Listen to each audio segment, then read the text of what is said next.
నమస్కారం. Big debate ప్రత్యేక చర్చ కార్యక్రమానికి స్వాగతం. జాతీయ స్థాయిలో పార్లమెంట్లో అలాగే తెలంగాణ అసెంబ్లీలో ఈరోజు కీలకమైనటువంటి ఘట్టాలు చోటు చేసుకున్నాయి. పార్లమెంట్లో అయితే అంబేద్కర్కి మీద అమిత్ షా గారు చేసిన వ్యాఖ్యలకి నిరసనగా ఈరోజు కూడా కొంత గందరగోళమైన పరిస్థితి నెలకొంది. అలాగే జేపీసీని ఫైనల్ చేశారు. రాహుల్ గాంధీ గారి మీద ఎఫ్ఐఆర్ నమోదైంది. అయితే ఎందుకు మేమిచ్చినటువంటి కంప్లైంట్ల మీద ఎఫ్ఐఆర్ నమోదు చేయట్లేదని ప్రతిపక్షాలు ప్రశ్నిస్తున్నాయి. అలాగే తెలంగాణ అసెంబ్లీకి సంబంధించి కేటీఆర్ గారి మీద ఏదైతే ఎఫ్ఐఆర్ నమోదైందో ఫార్ములా ఈ రేసుకి సంబంధించి దాని మీద చర్చకి ప్రతిపక్షాలు పట్టుబట్టే అధికార పక్షం కోర్టులో కేసు ఉంది. కీలకమైనటువంటి బిల్లులు అసెంబ్లీ ముందుకు వచ్చేటువంటి సమయంలో ఒక వ్యక్తికి సంబంధించినటువంటి అంశం మీద చర్చ పెట్టే అవకాశం లేదు అని చెప్పారు. దాని మీద అసెంబ్లీలో స్పీకర్కి వ్యతిరేకంగా నినాదాలు కాగితాలు చించి విసరటం లాంటి ఘటనలు జరిగాయి. ఈ అన్ని అంశాల మీద బిగ్ డిబేట్ చర్చను చేపట్టాం. చర్చలో మనతో పాటు గౌరీ సతీష్ గారు కాంగ్రెస్ పార్టీ సీనియర్ నాయకులు ఇక్కడ మన స్టూడియోలో ఉన్నారు. అలాగే పెద్దలు వెంటపాటి పుల్లారావు గారు ప్రముఖ రాజకీయ సామాజిక విశ్లేషకులు లైవ్లో జాయిన్ అవుతున్నారు. బొల్ల మల్ల యాదవ్ గారు బీఆర్ఎస్ పార్టీ నాయకులు మనతో లైవ్లో ఉన్నారు. మరి కాసేపట్లో ఎండవ లక్ష్మణారాయణ గారు బీజేపీ నాయకులు కూడా మనతో జాయిన్ అవుతారు. ముందుగా పుల్లారావు గారు నమస్కారం.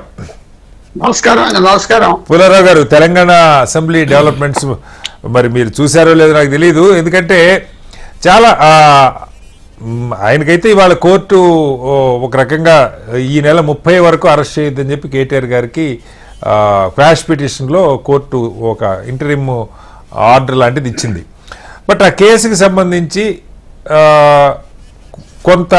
చాలా కాలంగా కొంత చర్చ నడుస్తుంది. ఇందులో అవినీతి ఉందా లేదన్న అంశం పక్కకు పెడితే అనుమతులు లేకుండా డబ్బు ట్రాన్స్ఫర్ చేశారు. వాస్తవానికి అది 55 కోట్లు కాదు, మొత్తం 600 కోట్లు ఆ కంపెనీకి పే చేయాల్సి ఉంది. దీనికి ఎవరు అనుమతులు తీసుకున్నారు? అటు ఆర్థిక శాఖ కానీ ఆర్బీఐ కానీ అనుమతులు లేవు. హెచ్ఎండిఏ నుంచి అక్రమంగా నిధులు మళ్లించారన్నది ఎలిగేషన్. సరే, దాని మీద ఇవాళ అసెంబ్లీలో చర్చకి ప్రతిపక్షాలు పట్టుబట్టారు. అధికార పక్షమేమో ఈ భూభారతి బిల్లు ప్రవేశపెడుతున్నాం కాబట్టి దాని మీద చర్చ కావాలని స్పీకర్ పోడియం దగ్గరికి వెళ్ళటం, తోపులాట, కాగితాలు చించి విసరటం ఇలాంటివన్నీ జరిగినాయి. పార్లమెంట్లో అలాగే ఉంది వాస్తవంలో, అసెంబ్లీలో కూడా అలాగే ఉంది. ఎలా చూడాలి? చాలా విచారం. ఎందుకంటే తెలంగాణ అసెంబ్లీకి గ్రేట్ హిస్టరీ అన్ని ఉన్నాయి కదా. తెలంగాణ స్టేట్ కూడా ఒక రకమైన సోబరైటీ, ఎమ్మెల్యేస్ మధ్యన పొలిటీషియన్స్ మధ్యన మంచి సంబంధాలు. తర్వాత తెలంగాణకి ఎలిట్ ఉన్నది, ఏమంటారు ఉన్నత స్థలాల ఉన్నత స్థాయి ఎలిట్ ఉన్నది. చాలా చోట్ల ఎలిట్ అనేది లేదు. పెద్ద సిటీలు పెద్ద రాష్ట్రాల్లో మన భారతదేశంలో ఫర్ ఎగ్జాంపుల్ కలకత్తా, మెడ్రాస్, హైదరాబాద్, బెంగళూరు, బాంబే, లక్నో ఒకనప్పుడు ఇప్పుడు కాదు లక్నో, అనేది బాగానే ఒకరితో ఒకరు సంబంధాలు ఉండటం, ఆ సొబరైటీ ఉండటం, అందరూ కలుసుకోవటం, అది తెలంగాణకి ఒక అప్పుడు యునైటెడ్ ఆంధ్రప్రదేశ్ ఉన్నప్పుడు అలాగే ఉండేది. ఎలిట్ ఉన్నారు. ఎలిట్ అంటే మీరు ఇప్పుడు ఆంధ్రాకి ఎలిట్ లేదు. ఎందుకంటే తిరుపతిలో ఉన్నవాడు వైజాగ్ రాడు, వైజాగ్ ఉన్నవాడు అనంతపూర్ రాడు. అది ఒక పెక్యులియర్ సిచ్యువేషన్. ఎలిట్ లేదు. మీకు హైదరాబాద్ లో ఇప్పుడు ఎవరైనా అందరికీ హైదరాబాద్ ఇల్లు ఉంటుంది. హైదరాబాద్ ఇల్లు లేని నాయకులే లేరు. హైదరాబాద్ ఇల్లు లేని నాయకులు లేరు. కొంతమందికి 20-30 ఇళ్ళు కూడా ఉన్నాయంటారు. అది మన ఎమ్మెల్యే గారు నాకు చెప్పాలి. అది అందువల్ల ఎలిట్ ఉన్నది కదా. ఎలిట్ ఉన్న చోట ఇలాంటిది జరగదు సాధారణంగా. తెలియని వాళ్ళతో గొడవ పడతారు, తెలియని వాళ్ళతో పెడతారు. సో ఇది చాలా అన్ఫార్చునేట్ థింగ్. ఎవరు రేవంత్ రెడ్డి గారికి కేటీఆర్ తెలిసిన మనిషి కాదా? తెలీదా? అందరికి ఒకళ్ళు కూడా తెలుసు కదా. సో ఇది మోస్ట్ అన్ఫార్చునేట్, చాలా అన్ఫార్చునేట్ ఫర్ తెలంగాణ. ఇది మంచి ట్రెండ్ కాదు. ఎస్, ఆయన తప్పు చేశారంటే దానికి వేసే విధానం ఉన్నది. పోయిట్ గా రిజిస్టర్ చేయాలి. అదే గవర్నమెంట్ లో ఉంటే అలా చేయాలి. అరెస్ట్ కంటే గొడవే ఎక్కువ చేస్తే ఇలాగే జరుగుతాయి. అరెస్ట్ చేయొచ్చా చేయకూడదా అని అంటలేదు.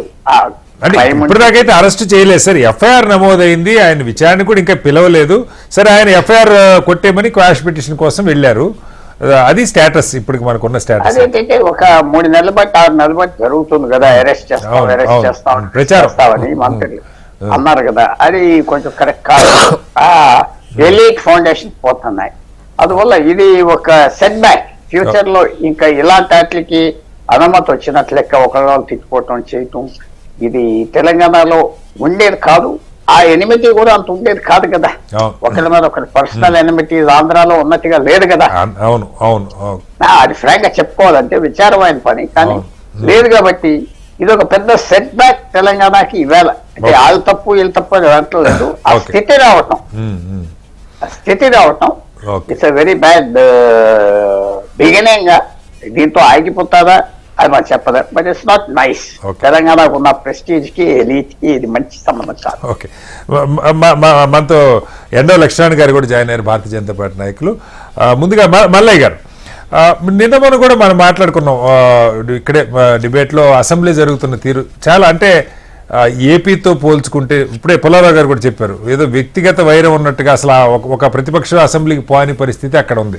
గతంలో కూడా కొంత అలాంటి వాతావరణమే, చాలా అసహ్యకరమైన భాష మాట్లాడుకుంటున్నారు, కొంచెం గందరగోళం, ఒకటి ఎక్కువ ఒకటి తక్కువ అని కాదు, కానీ అక్కడితో పోల్చుకుంటే మనకి తెలంగాణలో ఎంతో కొంత చర్చ జరుగుతుంది, చాలా కీలకమైన అంశాలు. మనం ఈ మధ్య కాలంలో కూడా 5-6 అంశాల మీద అటు మంత్రులు మాట్లాడారు, ప్రతిపక్ష పార్టీ నాయకులు కూడా కీలకమైన ఇష్యూస్ రైజ్ చేశారు, లేదు వాళ్ళ నియోజకవర్గంలో ఉన్న సమస్యలు చెప్పగలిగారు. ఎక్కువ బీఆర్ఎస్ కూడా వాకౌట్లు లేకపోతే నిరసనలు, ఈ గందరగోళం, అంటే సభకి మీరు రకరకాల పద్ధతుల్లో వచ్చిన అంశాల మీద నిరసన తెలిపిన సభలో చర్చ జరుగుతూ ఉంది. కానీ ఇవాళ జరిగినటువంటి ఇన్సిడెంట్ మనం చూస్తే పేపర్, ఇప్పుడు కేటీఆర్ గారి ఇష్యూ చాలా కాలంగా బయట మీరే చెప్పారు లీకులో మరొకటి అనుకోండి, బట్ ఆయన నేను దేనికైనా సిద్ధం, చర్చకి సిద్ధం అన్నారు, జైలుకి వెళ్ళడానికైనా సిద్ధం అన్నారు, ఇందులో తప్పు లేదని కొండబద్దలు కూడా చెప్తూ ఉన్నారు. ఇవాళ కోర్టు కూడా మనకు తెలుసు దాని మీద క్వాష్ పిటిషన్ వేస్తే రిలీఫ్ ఇచ్చారు, కొంత ఒక 10 రోజుల దాకా అరెస్ట్ చేయడానికి వీల్లేదు. బట్ అసెంబ్లీలో ఇంత గందరగోళం, అర్జెంటుగా దాని మీద చర్చ జరగాలని పట్టుబట్టడం ఎలా అర్థం చేసుకోవాలి? అంటే ఈ రోజు కేసు ఏదైతే పెట్టారో ఆయన ఒక ప్రజాప్రతినిధి, గత ప్రభుత్వంలో 10 సంవత్సరాలు మంత్రిగా ఉన్నారు, తెలంగాణ ఉద్యమంలో ఉన్నారు.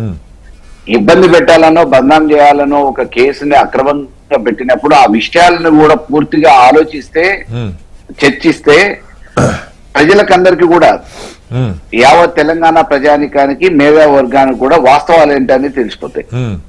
ఈ రోజు డిపార్ట్మెంట్ మామూలుగా కేసు పెట్టింది, మాకేం సంబంధం లేదని చెప్పేసి చేతులు దులుపుకునే ప్రయత్నం ప్రభుత్వం చేసినా, డిపార్ట్మెంట్ చేసిన దాన్ని కూడా వాస్తవాలు ఏంటి అనేది ఆలోచించాల్సిన అవసరం ప్రభుత్వానికి కూడా ఉంది. కాబట్టి ఒక ప్రజాప్రతినిధి కాబట్టి ఆ ప్రజాప్రతినిధి మీద ఆరోపణలు జరిగిన విషయాలలో ఇది ఎంతవరకు వాస్తవం, నిజంగా ఆ తప్పులు జరిగినాయా లేదా, అక్రమంగా పెట్టిరా అనే విషయాలను కూడా బహిర్గతం చేయడానికి ఒక అవకాశం ఉంటుంది కాబట్టి చర్చకు పెట్టుకున్నాను.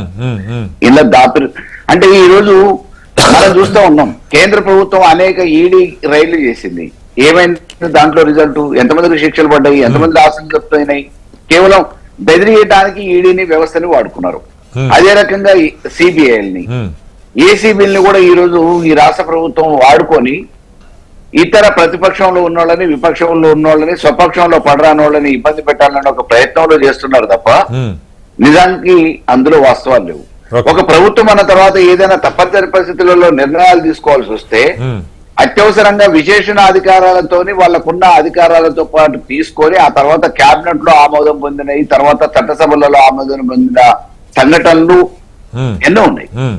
మరి అటువంటిప్పుడు దీని వల్ల మనకి ప్రభుత్వానికి గాని, ఇటు రాష్ట్రానికి గాని, ప్రజలకు గాని మేలు జరుగుతుందా లేదా, ఇందులో లాభాపేక్ష ఉందా లేదా, రాష్ట్రానికి మేలు చేకూరమైన విషయాలు ఉన్నాయా, ఇందులో స్వలాభం ఏమైనా ఉందా? ఇప్పుడు ఇక్కడ ఏమైనా సొంత కంపెనీ కాదు కదా కేటీ రామారావు గారిది. ఈ రాష్ట్ర అంటే మామూలుగా ఇమేజ్ పెరుగుతుందనే ఉద్దేశంతో, ఇమేజ్ కి మామూలుగా స్పోర్ట్స్ గానీ, యూత్ గానీ ఒక ఐకాన్ గా ఉండాలని. కరెక్టే మీరు చెప్పేది, మల్లయ్య గారు, ఇమేజ్ పెరగాలి, బ్రాండింగ్ పెరగాలి, దానిలో ఎవరు కాదంటారు. కానీ చేసే పద్ధతిలో దానికి నిధులు కేటాయిస్తున్నప్పుడు, నిధులు ట్రాన్స్ఫర్ చేస్తున్నప్పుడు ఆర్థిక శాఖ అనుమతి కావాలి, అలాగే యూకే పౌండ్స్ లో ట్రాన్స్ఫర్ చేస్తున్నప్పుడు ఆర్బీఐ అనుమతి కావాలి, ఇవన్నీ రూల్స్ ఉన్నాయి. ఎన్నికల కోడ్ ఉన్నప్పుడు అసలు ఏం చేయాలన్నా ఈసీ అనుమతి తీసుకోవాలంటున్నారు. ఇవన్నీ వైలేట్ చేశారన్నది కదా ఎలిగేషన్.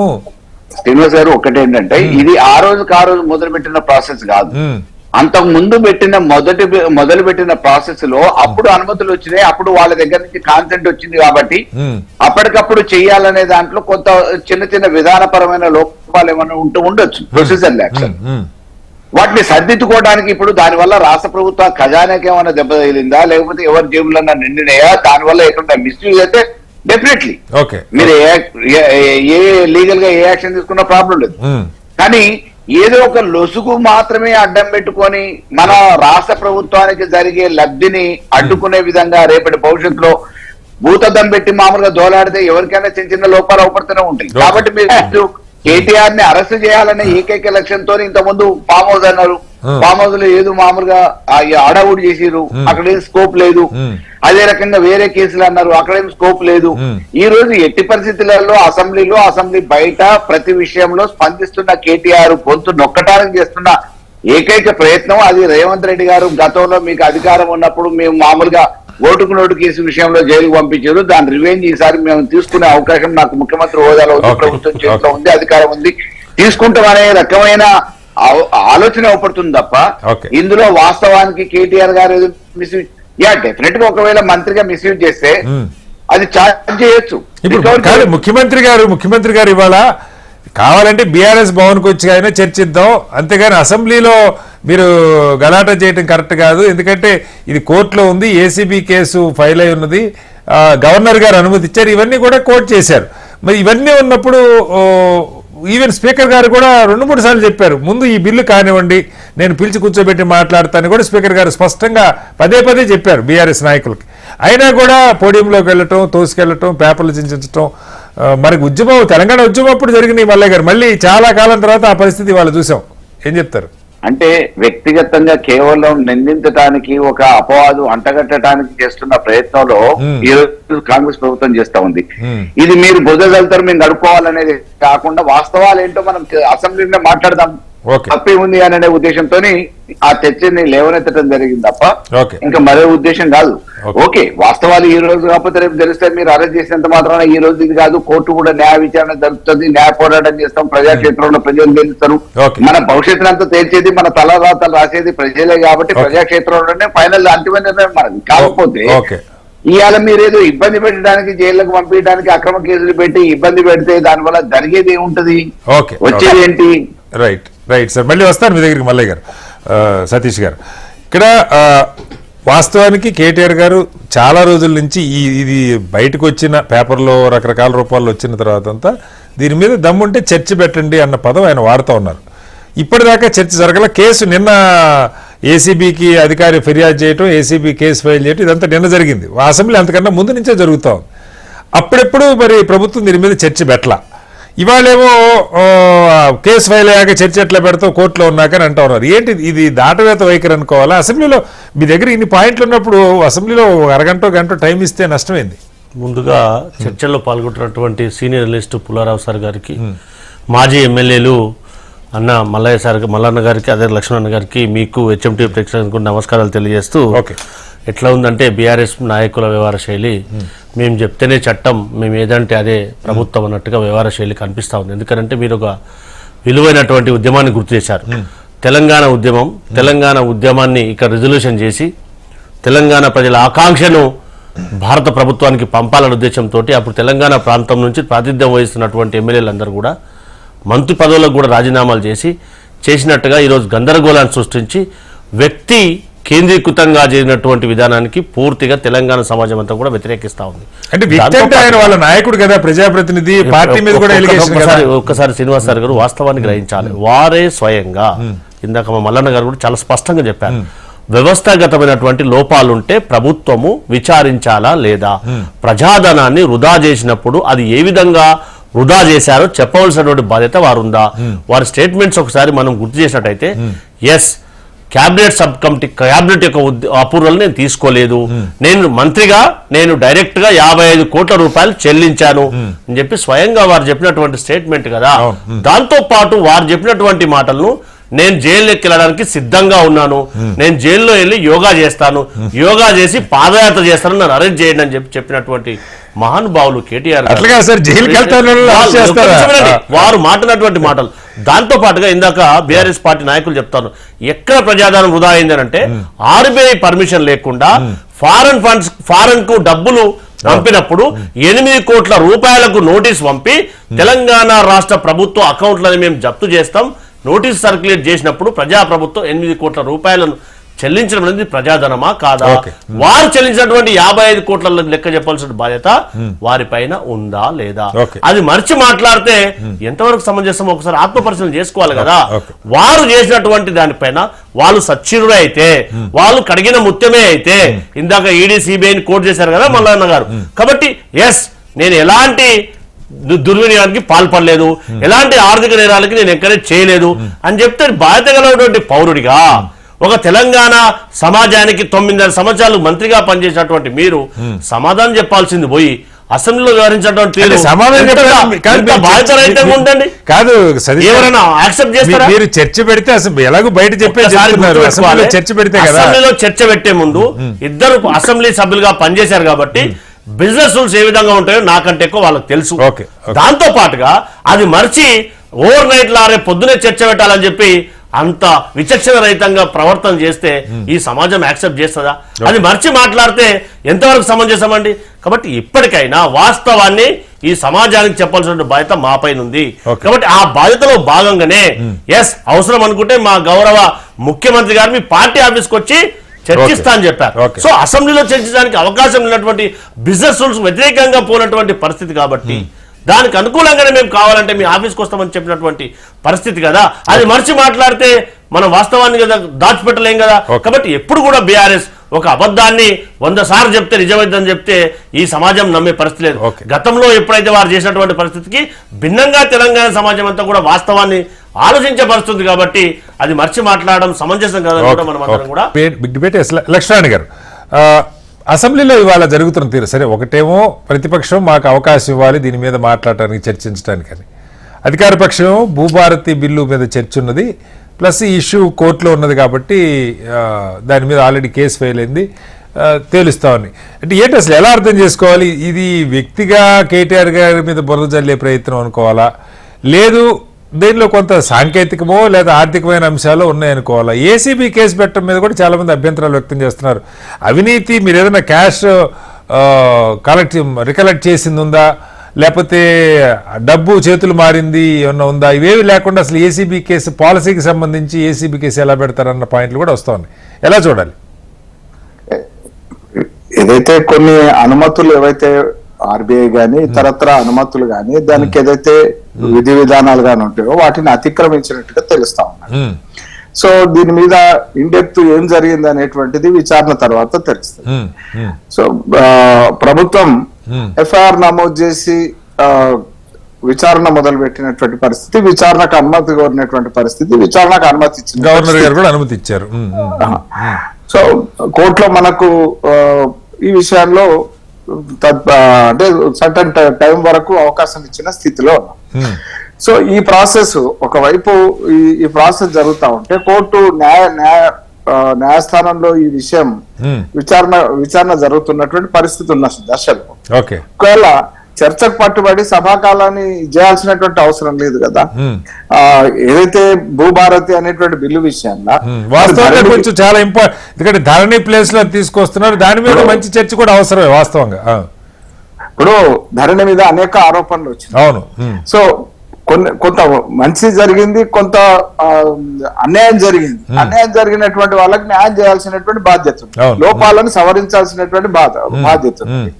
ఆ లోపాలు ఉద్దేశపూర్వకంగా ఒకరి మీద ఉన్నటువంటి ప్రాపర్టీని ఒకరి మీదకి మార్చడం కానీ, ధరలో చేర్చే విషయాల్లో డబ్బులు ట్రాన్సాక్షన్ అయినటువంటి సంఘటనలు కానీ పోకోళ్ళు గొంగట్లో కూకుండా ఎంటికలు ఎడితే ఎట్లుంటాయో ధరణి లోపాలను లెక్కిస్తే అట్లా ఉంటాయి. ఆ రకమైనటువంటి పరిస్థితి మీద చర్చ నుంచి పారిపోవడానికి ఈ చర్చను ముందే వేసుకొని ఇచ్చేసినట్టుగా అనిపిస్తా ఉంది. చర్చకు నిలబడాలా, చర్చకు సమాధానం చెప్పాలా. ఒకవేళ వ్యక్తిగతంగా నీ మీద బ్రాడ్ మెంటాలిటీతో నేను నిష్కలంకుడను, ఒకవేళ నా మీద మీరు కేసు పెట్టినా నేను ప్రజల కోసం రైతుల భూముల విషయంలో జరుగుతున్న చర్చలో పాల్గొని నేను చేసిన దాంట్లో మంచి ఏంది, జరిగినటువంటి లోపాలు ఏంది స్వీకరిస్తాము, మరి మార్పులకు అంగీకరిస్తాము. ఈ రకమైనటువంటి కాన్సెప్ట్ ఒక ప్రజానాయకుడికి ఉండాల్సినటువంటి అవసరం ఉంది. అంటే రైతుల విశాలమైనటువంటి 1,52,00,000 ఎకరాలకు సంబంధించిన విషయంలో వేల మంది రైతులు, వేలు కాదు లక్షల మంది రైతులు ఇబ్బందులకు గురైనటువంటి Okay, పరిస్థితుల్లో కలెక్టరేట్ల చుట్టూ కాళ్ళరిగేలా తిరిగి న్యాయం ఎక్కడ జరుగుతుందో ఎరగనటువంటి స్థితిలో దాన్ని సవరించాల్సినటువంటి పొరపాట్లను సమీక్షించి దాని ప్లేస్ లో కొత్త తెస్తున్నారు, ఇది ఎట్లుందో కూడా చర్చించాలి. బిల్లు ముందు పెట్టుంటారు, చర్చించాలి భూభారతిలో కదా. మంచి చెడు ఉంటాయి, ఇప్పుడు ఇది బెటరా కాదా కూడా చర్చ జరగాలి కదా. సో అంటే విశాల జన సమూహము అవును. దాంట్లో మట్టి విసుకొని బంగారం పండించే రైతన్నలకు సంబంధించినటువంటి భూములకు సంబంధించినటువంటి అవును. విషయానికి ప్రాధాన్యత ఇవ్వాల్సినటువంటి బాధ్యత ప్రతిపక్షంలో ఉన్నటువంటి నాయకుడికి ఉంటది. ఓకే. అది ఏ కారణం సాకుగా చూపి దాని నుంచి తప్పించుకొని పోవడం సబబుగా. ఓకే ఓకే మల్లయ్య గారు, ఇక్కడ దీనిలో మీరు గమనించండి. ఇప్పుడు పాయింట్ ఏంటంటే ధరణి చాలా ప్రతిష్టాత్మకంగా మీరు తీసుకొచ్చారు. సరే, ఈ ప్రభుత్వం దానిలో చాలా లోపాలు ఉన్నాయి అని చెప్పారు. సరే, వాళ్ళు స్టాల్ చేయకుండా ఒక డ్రాఫ్ట్ బిల్ లాగా పెట్టి కొన్ని ఒపీనియన్స్ తీసుకొని ఇప్పుడు భూభారతి పేరుతో తీసుకొస్తున్నారు. కంపారిజను ఏది బెటరు లేదు, దీనిలో ఉన్న లోపాలు మీరు 10 ఏళ్ళు మీరు రూల్ చేశారు. చాలా కీలకమైన బిల్లు, ప్రతి రైతుకి ప్రతి భూమి సొంతదారికి సంబంధించినటువంటి బిల్లు. ఇది వాళ్ళ చర్చ కోసం, ఇదే ఇవాళ హడావుడిగా పెట్టింది కదా, నిన్న మొన్న 3 రోజుల నుంచి కూడా ఈ బిల్లు వస్తుందన్న సంగతి మనకు అర్థమవుతా ఉంది. ఈ టైంలో ఒకవేళ ఈ బిల్లు అయిపోయాక చర్చకి పట్టుబట్టిన కేటీఆర్ ఫార్ములా ఈ రేస్ మీద అర్థం ఉంది, కానీ బిల్లుకు అడ్డుపడి మొత్తం సభా సమయం అంతా గందరగోళం జరిగి కీలకమైన చర్చ జరగకుండా పోయిందంటే ప్రజల నుంచి ఏం చెప్తారు? అంటే అర్ధాంతరంగా అసెంబ్లీని కూడా వాయిదా వేస్తారని చెప్పేసి ఎవరు ఊహించలే. మామూలుగా అసెంబ్లీ ఎప్పుడు మొదలవుతుంది, ఎప్పుడు పూర్తి అయిపోతుంది, ముగింపు అనేది కూడా ఇవ్వలేదు కదండి. ఏసీ మీటింగ్ లో డేట్స్ డిసైడ్ చేయాలి. ఓకే. కానీ ఇదేదో అకస్మాత్తుగా, ఇదేదో కాన్ఫిడెన్షియల్ మ్యాటర్ మాదిరిగా సీక్రెట్ పాకిస్తాన్ కు ఇండియాకు మధ్యలో జరుగుతున్న ఒప్పందాలలో భాగంగా ఇదంతా కాన్ఫిడెన్షియల్ గా ఉంచాల్సిన అంత అవసరం కాదు కదా. మీరు అసెంబ్లీ సమావేశాలను కొనసాగించండి. కొనసాగిస్తే భూభారతి మీద మాట్లాడదాం, ఇతర విషయాలు కూడా మాట్లాడదాం, ఇంకా రాష్ట్రంలో మాట్లాడాల్సిన అనేక అంశాలు ఉన్నాయి, వాటన్నింటి మీద కూడా మాట్లాడదాం, మీరు ఇచ్చిన హామీల మీద కూడా మాట్లాడదాం. దీన్ని కూడా అవకాశం ఉంటే చర్చ ఇవ్వండి, లేకపోతే ఎక్కడ చర్చ పెడతారో పెట్టండి. ఇప్పుడు ఒక మనిషిని దోషిగా నిలబెట్టాలనుకున్నప్పుడు ఆ దోషిగా నిలబెట్టే ఆధారాలు కూడా మీరు ప్రభుత్వ పరంగా చెప్పాల్సిన బాధ్యత ఉంది కదా. అంటే ముఖ్యమంత్రి గారు కొంత మాట్లాడారు దాని మీద. యాక్చువల్ గా 55 కోట్లు కాదు 600 కోట్లు వాళ్ళకి లాస్ వచ్చి మళ్ళీ రెండోసారి పెట్టడానికి కూడా సిద్ధం రాలేదు, వాళ్ళు వచ్చి డబ్బులు అని అడుగుతుంటే అప్పుడు బయటపడిందని ఆయన చెప్పే వర్షం ఆయన కొంత చెప్పారు. వన్ సైడెడ్ గా కాదు కదా. ఓకే. ఇప్పుడు ఏదైనా మామూలుగా ప్రాజెక్టు పెట్టినప్పుడు ఇమ్మీడియట్ గా రిటర్న్స్ వస్తాయనేది లేదు, లాంగ్ రన్ కూడా ఆలోచిస్తాం. Okay okay. కొంతమంది మొదలు పెట్టంగానే ఇండస్ట్రీ కానీ ఏదైనా కానివ్వండి వెంటనే రిటర్న్స్ వస్తాయి, లాభాలు వస్తాయి అనేది కాదు. లాంగ్ రన్ లో కూడా వాళ్ళు మామూలుగా వాటిని గెయిన్ చేసుకోవడానికి అవకాశం ఉంటుంది. కాబట్టి ఇదేదో ఉద్దేశపూర్వకంగా మామూలుగా ఈ చిన్న ఉన్న వాటి గురించి ఏదో చేయాలనే ఆలోచనతో ఈ ప్రభుత్వం చేయలేదనే విషయాన్ని కూడా ప్రజల దృష్టికి తీసుకుపోవాల్సిన బాధ్యత ఉంది కదా. ప్రభుత్వ పరంగా మీరు నిర్ణయాలు తీసుకుంటే ఆ నిర్ణయాలు కొన్ని మామూలుగా సరిగా అయితే కొన్ని ప్రజలు యాక్సెప్ట్ చేస్తారు, కొన్ని ప్రజలు తిరస్కరిస్తా ఉంటారు. తిరస్కరించిన దానికి మీరేమి నైతిక బాధ్యత వహిస్తారు. కాబట్టి ప్రభుత్వ పరంగా ప్రజలకు మేలు చేయాలనే ఒక ఆలోచనతోనే చేస్తారు. కాబట్టి కొన్ని వికటిస్తాయి, కొన్ని సమర్థించబడతాయి. ఇటువంటి విషయాలలో మీరు వ్యక్తిగతంగా ఏదో కేసులు పెట్టడమే పరిష్కారం అని చెప్పేసి అని అనుకుంటే అది రేపటి ప్రజాస్వామ్యానికి కూడా మంచిది కాదు, రేపటి తరానికి కూడా. ఇప్పుడు అసెంబ్లీ అనేది ఒక వేదిక, ఈ వేదికలో దేవాలయం లాంటి అసెంబ్లీలో మనం మాట్లాడుతున్నప్పుడు వాస్తవాన్ని మాట్లాడాలి, కొంత నిబద్ధతతో ఉండాలి, నిజాయితీతో ఉండాలి. ఇప్పుడు దేవాలయం లాంటి అసెంబ్లీలో కాదు, మన దేవాలయం లాంటి తెలంగాణ అసెంబ్లీలో కాగితాలు చించి ఇసిరేసి చర్చకి ఒక స్పీకర్ అనుమతి ఇవ్వకపోవచ్చు, దాని మీద బయటకు వచ్చి మీరు నిరసన తెలపొచ్చు, రకరకాల పద్ధతులు ఉన్నాయి. చాలా మనం చూసాం, విజువల్స్ కూడా బాగా బయటకు వచ్చినాయి. మల్లయ్య గారు మొదటి రోజు నుంచి కూడా గొంతు నొక్కే ప్రయత్నమే చేస్తున్నారు కదండి. అసెంబ్లీలోకి హాల్లోకి అడుగు పెట్టక ముందే అరెస్ట్ చేశారు కదా మొదటి రోజు టీ-షర్ట్లు వేసుకొచ్చిరని. రెండో రోజు ఇంకో కారణంగా మొత్తానికి అసెంబ్లీలో అడుగు పెట్టడానికంటే ముందే ఏదో రకంగా ఏదో ఒక నెపంతో అరెస్ట్ చేద్దామని చెప్పేసి ఒక సామాన్య పౌరుల్ని ఆపినట్టు లెజిస్లేటర్స్ ని కూడా గేట్ కానే పోలీసులతో ఆపించే ప్రయత్నం చేస్తే ఇది చివరి రోజు అని చెప్పి తెలిసిన తర్వాత మరి అసెంబ్లీ సమావేశాలు పెట్టే ఉద్దేశం ఏంది? 6 నెలలకు ఒకసారి మొక్కబడిగా పెట్టాలి కాబట్టి పెట్టేసి మేము మమ అనిపించుకొని పెట్టినామని చెప్పి అనిపించుకోవడానికి కాదు కదా. Okay okay right. ఒకసారి పుల్లారావు గారు, ఇంకొక పాయింట్ కూడా చర్చకు వస్తా ఉంది. ఇవాళ 2 రకాలుగా కీలకమైంది. ఒకటి, కేటీఆర్ గారి మీద ఎఫ్ఐఆర్ ఫైల్ అయిందన్న సంగతి నిన్నే వచ్చింది, దీని మీద పట్టుబట్టాలని కూడా ప్రతిపక్షాలు అనుకున్నాయి, ఫార్ములా ఈ రేస్ మీద చర్చ కావాలని. రెండవది, భూభారతి చర్చకు వస్తున్న సంగతి కూడా, ధరణి ప్లేస్లో భూభారతి వస్తున్నది కూడా కీలకమైంది. కేసీఆర్ గారి గురించి కూడా వాళ్ళ పొంగులేటి గారు కూడా మాట్లాడారు, మంత్రి గారు.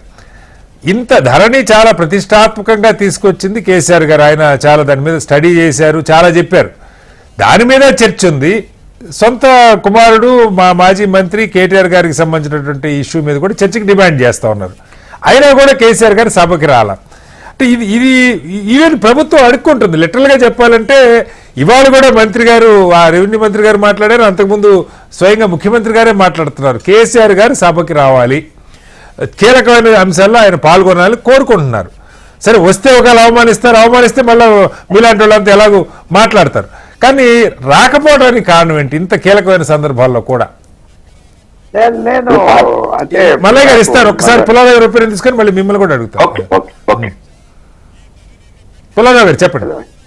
అదే నాకు కేసీఆర్ గారు ఒక ఇండివిజువల్ నిర్ణయం అది మనం ప్రశ్నించకూడదు.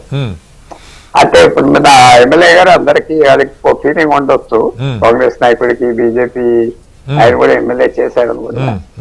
ఇండివిజువల్ ఫీల్ ఆయన రానంటే రాడు, మీరు రావాలి అంటూ అది కరెక్ట్ కాదు నేను అనుకుంటున్నా. అంటే బాధ్యత ఉండదా సార్? ఆయన ప్రతిపక్ష నాయకుడు, లీడర్ ఆఫ్ అదే లేదు, అది నేను ఒప్పుకోను. అది రోజు వచ్చి ఇది అసెంబ్లీలో కూర్చోవాలని అలాంటి మనుషులకు లేదు. ఇందిరాగాంధీ గారు కాంగ్రెస్ నాయకుడు ఉన్నారు, జ్ఞాపకం చేస్తా. ఇందిరాగాంధీ గారు అన్న మాట పార్లమెంట్ లో, అయ్యా బ్యాక్ బెంచర్స్ లేకపోతే కొంతమంది రాకుండా ఉండకపోతే మనం ఏమైపోతాం అన్నారు పార్లమెంట్ లో.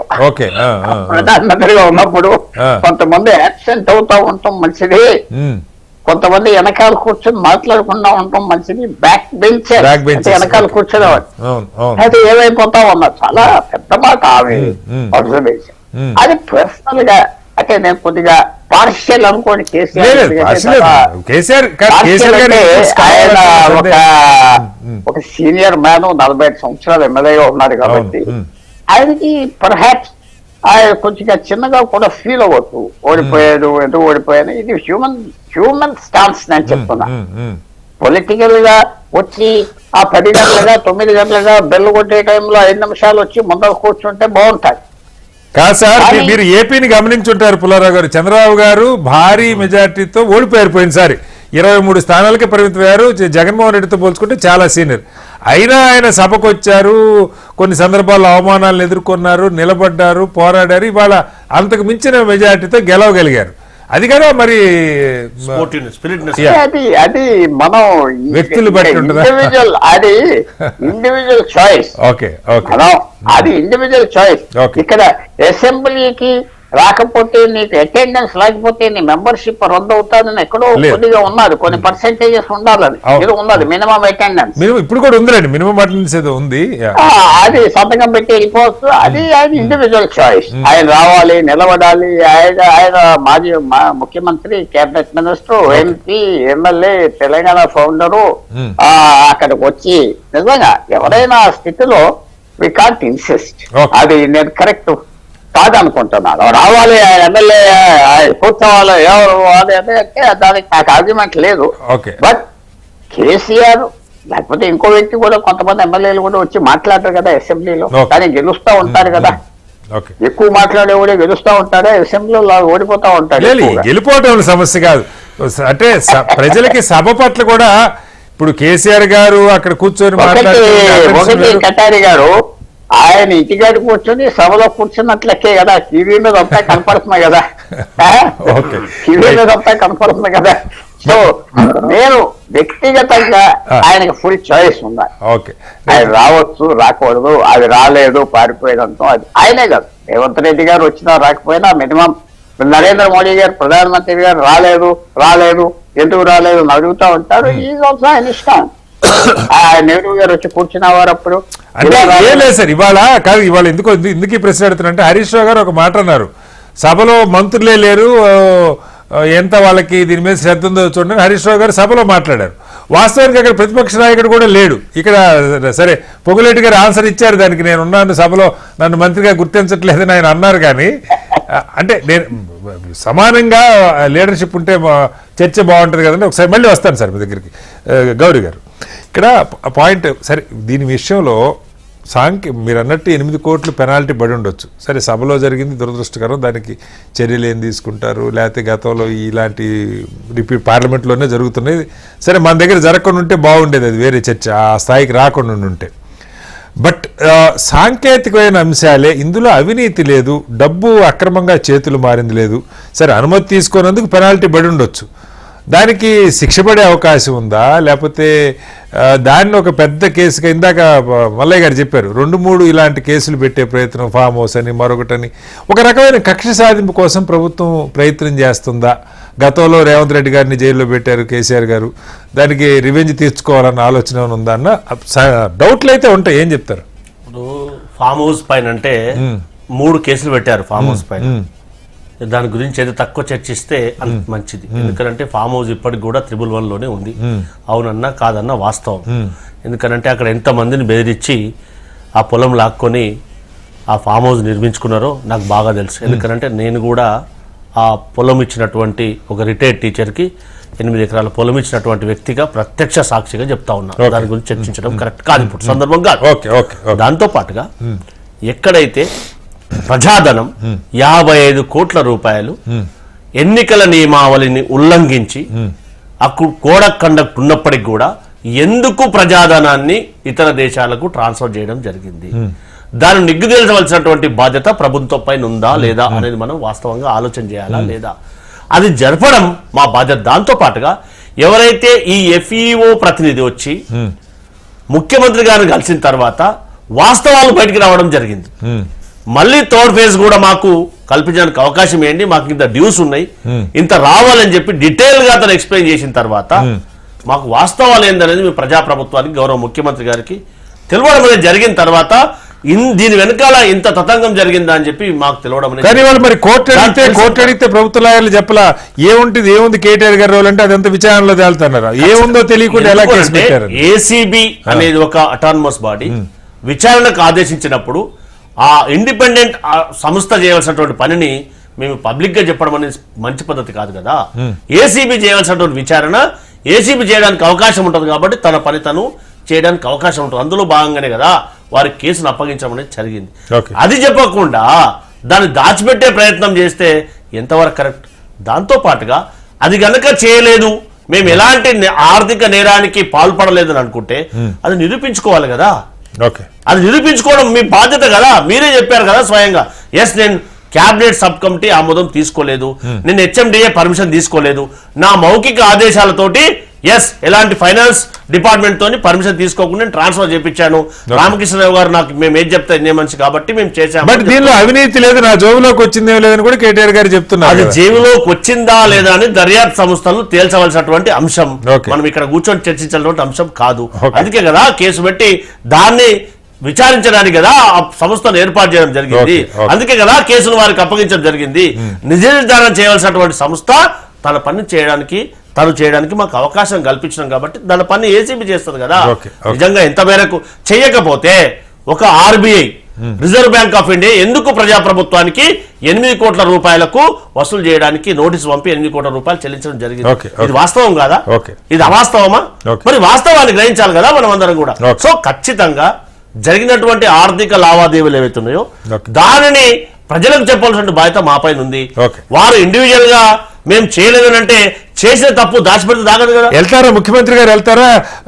తెలంగాణ భవన్కి వస్తాను చర్చకైతే కేటీఆర్ గారు అయితే సిద్ధంగా ఉన్నారు. మేము చెప్పినాం సభ సాక్షిగా, మీరు చేస్తున్నటువంటి గారడీ ఏదైతుందో ఇది మంచి పద్ధతి కాదు, ఇక్కడ చర్చనీయాంశం కాదు. ఇది కేసు ఏసీబీ పరిధిలో ఉన్నప్పుడు ఇక్కడ చర్చనీయాంశం కాదు కాబట్టి మీరు ఆహ్వానిస్తే మీ ఆఫీస్కి వచ్చి చర్చిస్తా అని చెప్పారు.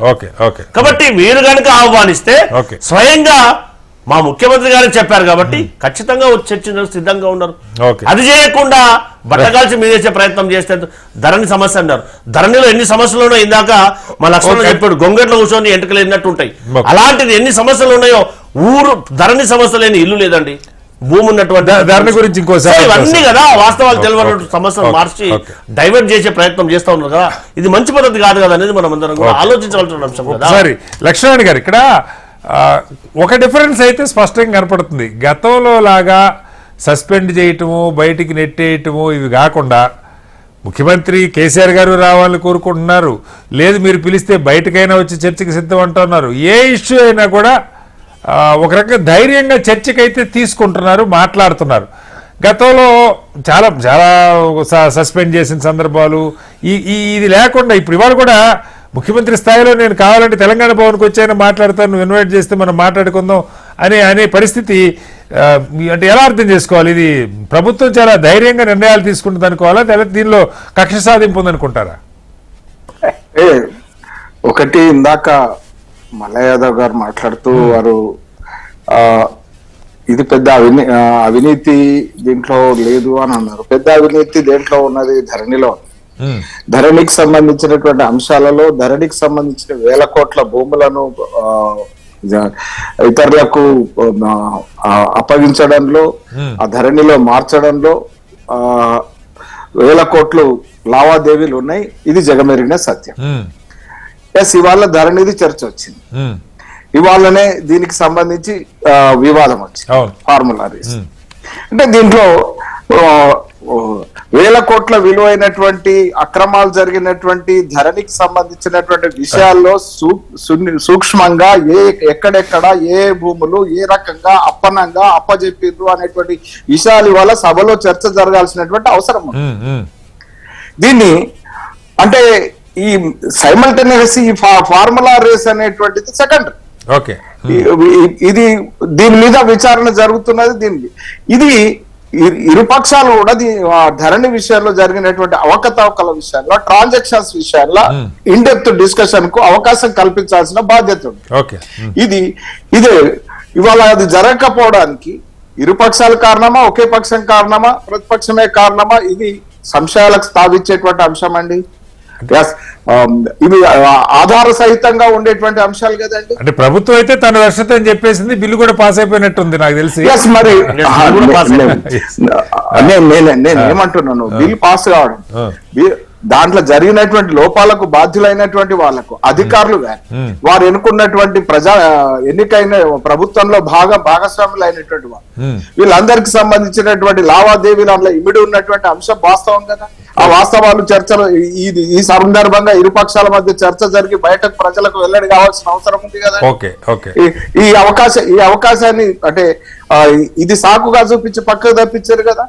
ఇది ఎంతవరకు సమంజసం? రైట్. అంటే దీనిలో ప్రభుత్వం కుట్రకూడదనే మీ ఉద్దేశం? నేనేమంటున్నాను ప్రభుత్వము వ్యక్తం చేయాల్సి ఒకటి చెప్పారు. పొంగులేటి గారు చాలా సార్లు చెప్పారు, 1,00,000 కోట్లు 1,00,000 ఎకరాలు మారిపోయింది. నేను అనేది ఏంటంటే ప్రభుత్వము ఎక్కడెక్కడ ఏ రకంగా అక్రమాలు జరిగినాయి, ఎవరెవరు బాధ్యులు అనేటువంటి విషయాలను బయటకు తీసి వీటి మీద సమగ్రమైనటువంటి విచారణ ఆ సంబంధిత వ్యక్తులు ఎదుర్కోవాల్సినటువంటి ఉంది. దాంట్లో జరిగిన అవినీతిని బయటకు తీయాల్సినటువంటి అవసరం ఉంది. ఇరుపక్షాలు సభలో ఉన్నప్పుడు ఆ చర్చ కూడా జరుగుతుంది. లేకపోతే ప్రభుత్వం వివరణ ప్రభుత్వం ఖచ్చితంగా డిక్లరేషన్ ఇవ్వాలా. దీంట్లో జరిగిన అవకతవకల్లో చేతులు మారిన భూములను వాపస్ తీసుకుంటాం, దానికి సంబంధించినటువంటి వాటి అన్నింటిలో భాగస్వాములైనటువంటి అవినీతి పరులను మీద శిక్ష. ఎట్లా ఇంకా కొత్త కమిటీలు కూడా వస్తాయన్నారు, ఇంకా 2-3 మీద కూడా విచారణ కమిటీలు ఏర్పడతాయని చెప్పి కూడా చెప్తున్నారు ముఖ్యమంత్రి గారు. నేను ఒకటి మనము కఠారి గారు ఒక విచారణకు ఒక టైం ఫ్రేమ్ పెట్టారు. కాళేశ్వరం సంబంధించినటువంటి డెప్త్ ఇరిగేషన్ విచారణ ఎక్స్టెన్షన్ అయితా పోతున్నది. విచారణ అంటే ప్రజలు టైం ఫ్రేమ్ దాటింది, ఇంకా నడుస్తా ఉన్నది, టైం ఎక్స్టెన్షన్ అయితా ఉన్నది.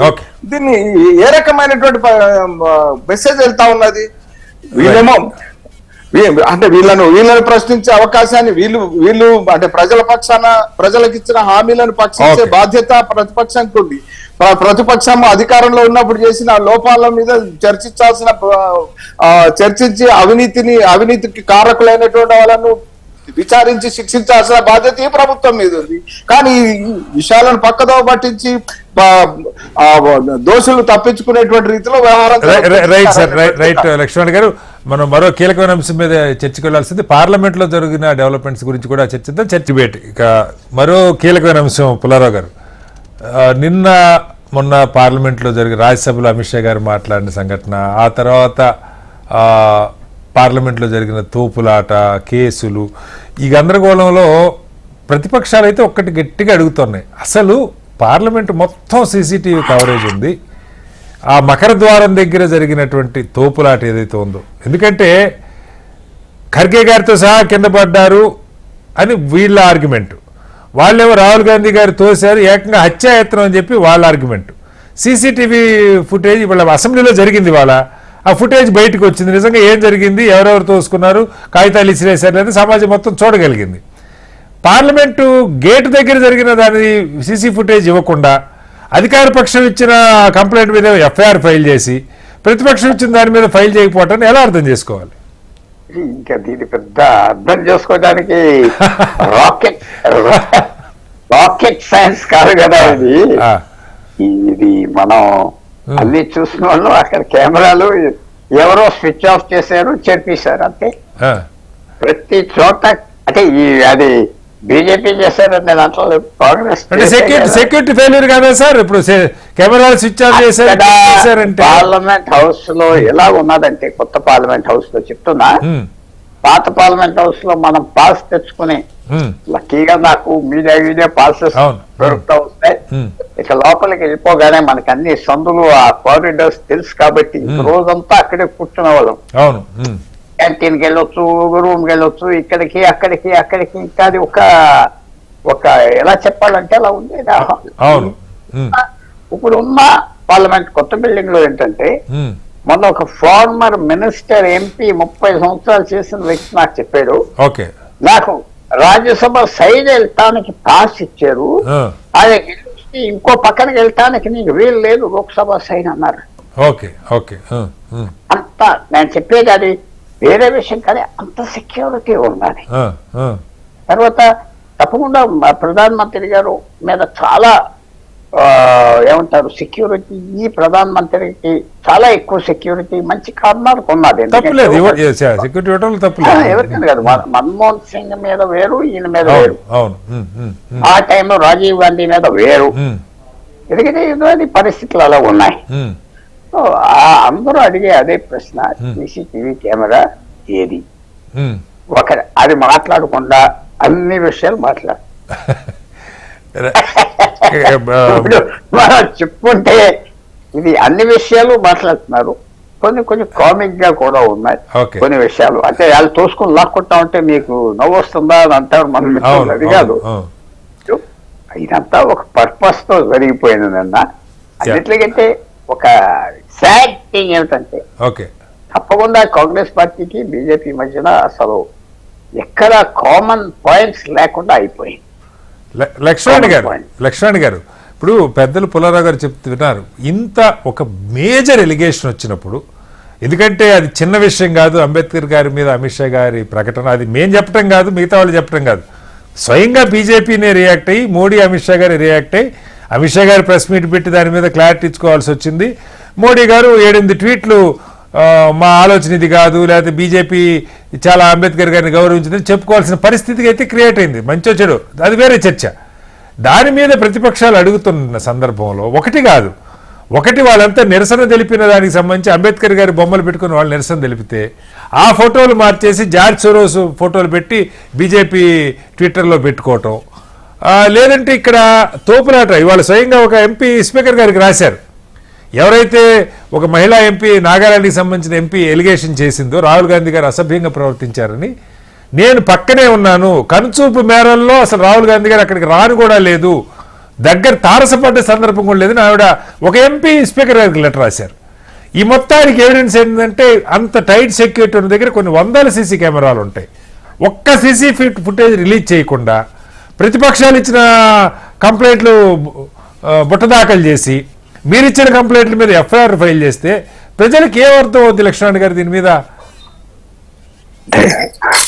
ఇక్కడ ఏదైతే నేను శివరాజ్ సింగ్ చౌహాన్ గారు స్పష్టంగా చెప్పడం జరిగింది, రాహుల్ గాంధీ గారిని అక్కడ బీజేపీ ఎంపీలు బైఠాయించారు, మీరు అటువైపు వెళ్ళకుండ్రి అనేటువంటి చెప్పడం జరిగింది. మరి వారు అటువైపు ఎందుకు వచ్చినట్టు, అంటే ఏ ఆలోచనతో వచ్చినట్టు? కర్రలు పట్టుకొని బీజేపీ ఎంపీలు కూర్చున్నారు, వాళ్ళు చెప్తున్నారు మకర ద్వారం నుంచి మేము ఎప్పుడు వెళ్తామని కూడా రాహుల్ గాంధీ చెప్తున్నారు. మీరు అన్న సీసీ కెమెరాల్లో మరి కర్రలు కనబడ్డాయి. మీరు అసలు కెమెరాలు రిలీజ్ చేస్తే కదా, ఫుటేజ్ రిలీజ్ చేస్తే కదా మినిమం అయితే ఉంటాయి కదా. అంటే అక్కడ ఫోటోలు కనబడ్డప్పుడు కర్రలు కనబడ కాదు లక్ష్మణ్ గారు, వీడియో జర్నలిస్టులు తీసిన లాంగ్ షాట్లు తీసిన ఫోటోలు తప్పితే అక్కడ దగ్గరలో ఉన్న కెమెరామెన్లు వాళ్ళు ఒరిజినల్ సీసీటీవీ ఫుటేజ్ ఇంతవరకు ఒక్కడి బయటికి రాలా.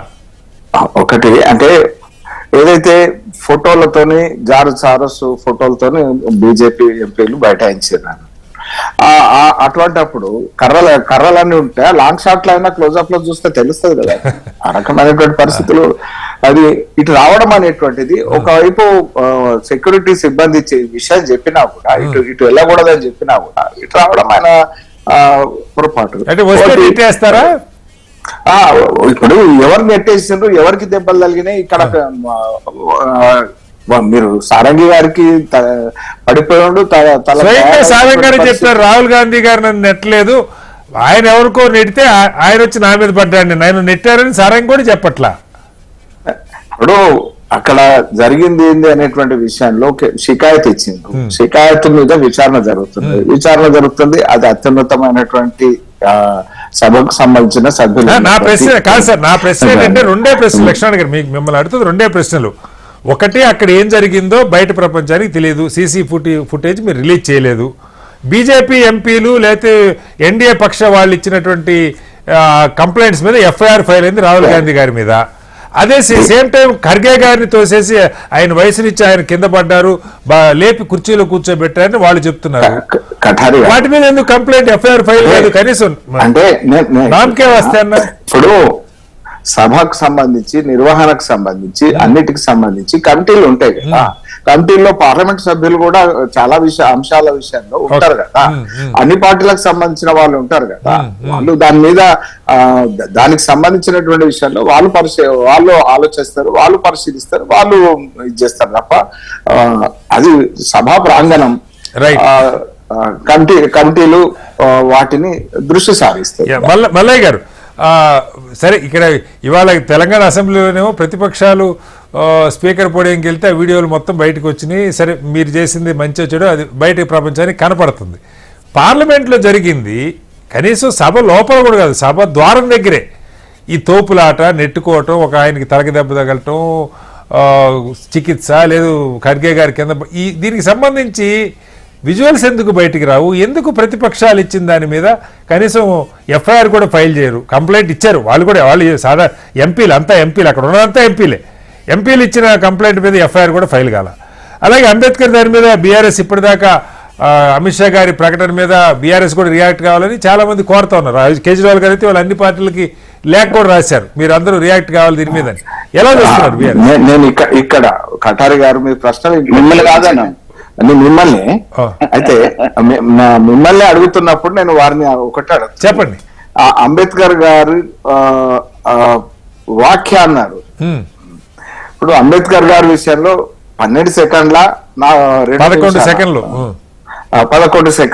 2 నిమిషాలు 2 నిమిషాలతో ఏం విషయం వస్తున్నది, 11 సెకండ్లతో ఏం విషయం వస్తుంది, ఇది ఎంతవరకు? మల్లయ్య గారు మీ ఒపీనియన్ చెప్పండి. అన్న చాలా పెద్ద సీనియర్ లీడర్, ఒక బూత్ మాట మాట్లాడటానికి 1 సెకండ్ సరిపోతుంది, ఆ బూత్ మాట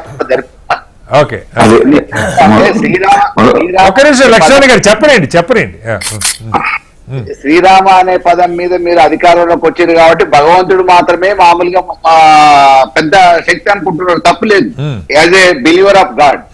కానీ మేమేమంటున్నాం అంటే నిమ్న వర్గాలు, అణగారిన వర్గాలు, బలహీన వర్గాలు ఈ రోజు రాజ్యాంగం ద్వారా పొందిన అన్ని హక్కులు ఏ రకంగా పొందిండ్రు అని అంటే అది అంబేద్కర్ పుణ్యం అని చెప్పేసి అని అనుకుంటున్నారు. ఆయన ప్రత్యక్ష దైవాన్ని భావించేటోళ్ళు ఉన్నారు, ఫోటోలు పెట్టి దండం పెట్టేటోళ్ళు ఉన్నారు. ఎందుకంటే అన్నం పెడుతుండే ఆయన పెట్టిన రిజర్వేషన్ పాలసీలు కానీ ఆయన పెట్టిన అమెండ్మెంట్స్ కానీ ఈ రోజు తెలంగాణ ఫార్మేషన్ కూడా బికాస్ ఆఫ్ అంబేద్కర్ గారి రాజ్యాంగం ఒక దాని వల్లనే. కాబట్టి అంబేద్కర్ లాంటి ప్రత్యక్ష దైవంగా భావించేటోళ్ళు ఇప్పుడు ఎవరి సెంటిమెంట్ వాళ్ళకు ఉంటదండి. మామూలుగా మీరు ఆ దేవుని పూజించొద్దు, ఈ దేవుని పూజించాలన్నట్టు అంబేద్కర్ గారి పేరు అంబేద్కర్ అవును, తప్పించేటోళ్ళు తప్పిస్తూనే ఉంటారు. మీకేంటి నష్టం? మీరు రామా అంటే మేము రామా అనాలా? అంబేద్కర్ అంటాము. దాని మాత్రాన ఒక వ్యక్తిని, ఒక రాజ్యాంగం రాసిన వ్యక్తిని కించపరిచే విధంగా అది పార్లమెంట్ లో మాట్లాడటం అనేది ఇది నిజంగా వాళ్ళ గొప్పతనం అనుకుంటున్నారో ఏమనుకుంటున్నారో కానీ ఇదైతే మంచి పద్ధతి కాదు కాదు సార్. ఇప్పుడు నేననేది మల్లయ్య గారు, మీరు మాట్లాడిన మాట కూడా బీఆర్ఎస్ అధికారికంగా ఇప్పటిదాకా నేనైతే ఖండిస్తున్నావు, ఇది తప్పు, క్షమాపణ చెప్పాలని ప్రతిపక్షాలతో గొంతు కలపలా మల్లయ్య గారు. ఇప్పుడు ఇది మా పార్టీ స్టాండ్ కూడా తీసుకోవచ్చు అండి, నా వ్యక్తిగత పార్టీ స్టాండ్ కూడా తీసుకోవచ్చు, నో ప్రాబ్లం. ఎందుకంటే మేము ఈ దేశంలో ఎక్కడ లేని విధంగా 165 అడుగుల విగ్రహాన్ని అంబేద్కర్ గారిని పెట్టిన ఘనత కూడా మా ప్రభుత్వాన్ని, మా పార్టీదే, మా నాయకుడే. మేమేమంటున్నాము, ఈ రోజు రాహుల్ గాంధీ గారు మామూలుగా అటు పోవద్దని చెప్పడానికి శివరాజ్ సింగ్ చౌహాన్ గారు ఎవరండి? అసెంబ్లీ పార్లమెంట్లలో తిరిగే అధికారం ఒక ప్రజాప్రతినిధిగా, పార్లమెంటేరియన్ గా వారికి ఉంటది. మీరు అటు పోవద్దని థ్రెటన్ చేస్తే మీరు అటు పోయారు కాబట్టి మేము కొట్టినాం, లేకపోతే అర్థం వచ్చారు. ఇది ఏమైనా వీధి పోరాటాల? వీధి పోరాటాల మాదిరిగా మీరు ఆ పెర దాటి వచ్చిర్రు, మా ఊరు బోర్డర్లకు వచ్చిర్రు, మా పొలివర్లకు వచ్చిర్రు కాబట్టి మిమ్మల్ని అంతం కొడతామని. అరే వాళ్ళు రెగ్యులర్ గా వాడే తోవాలి, అక్కడ తోసుకొని మామూలుగా మీరు అధికారంలో ఉన్నోళ్ళు మీకు కొంత క్షమాగుణం ఉండాలి, కొంత ఓపిక అవసరం.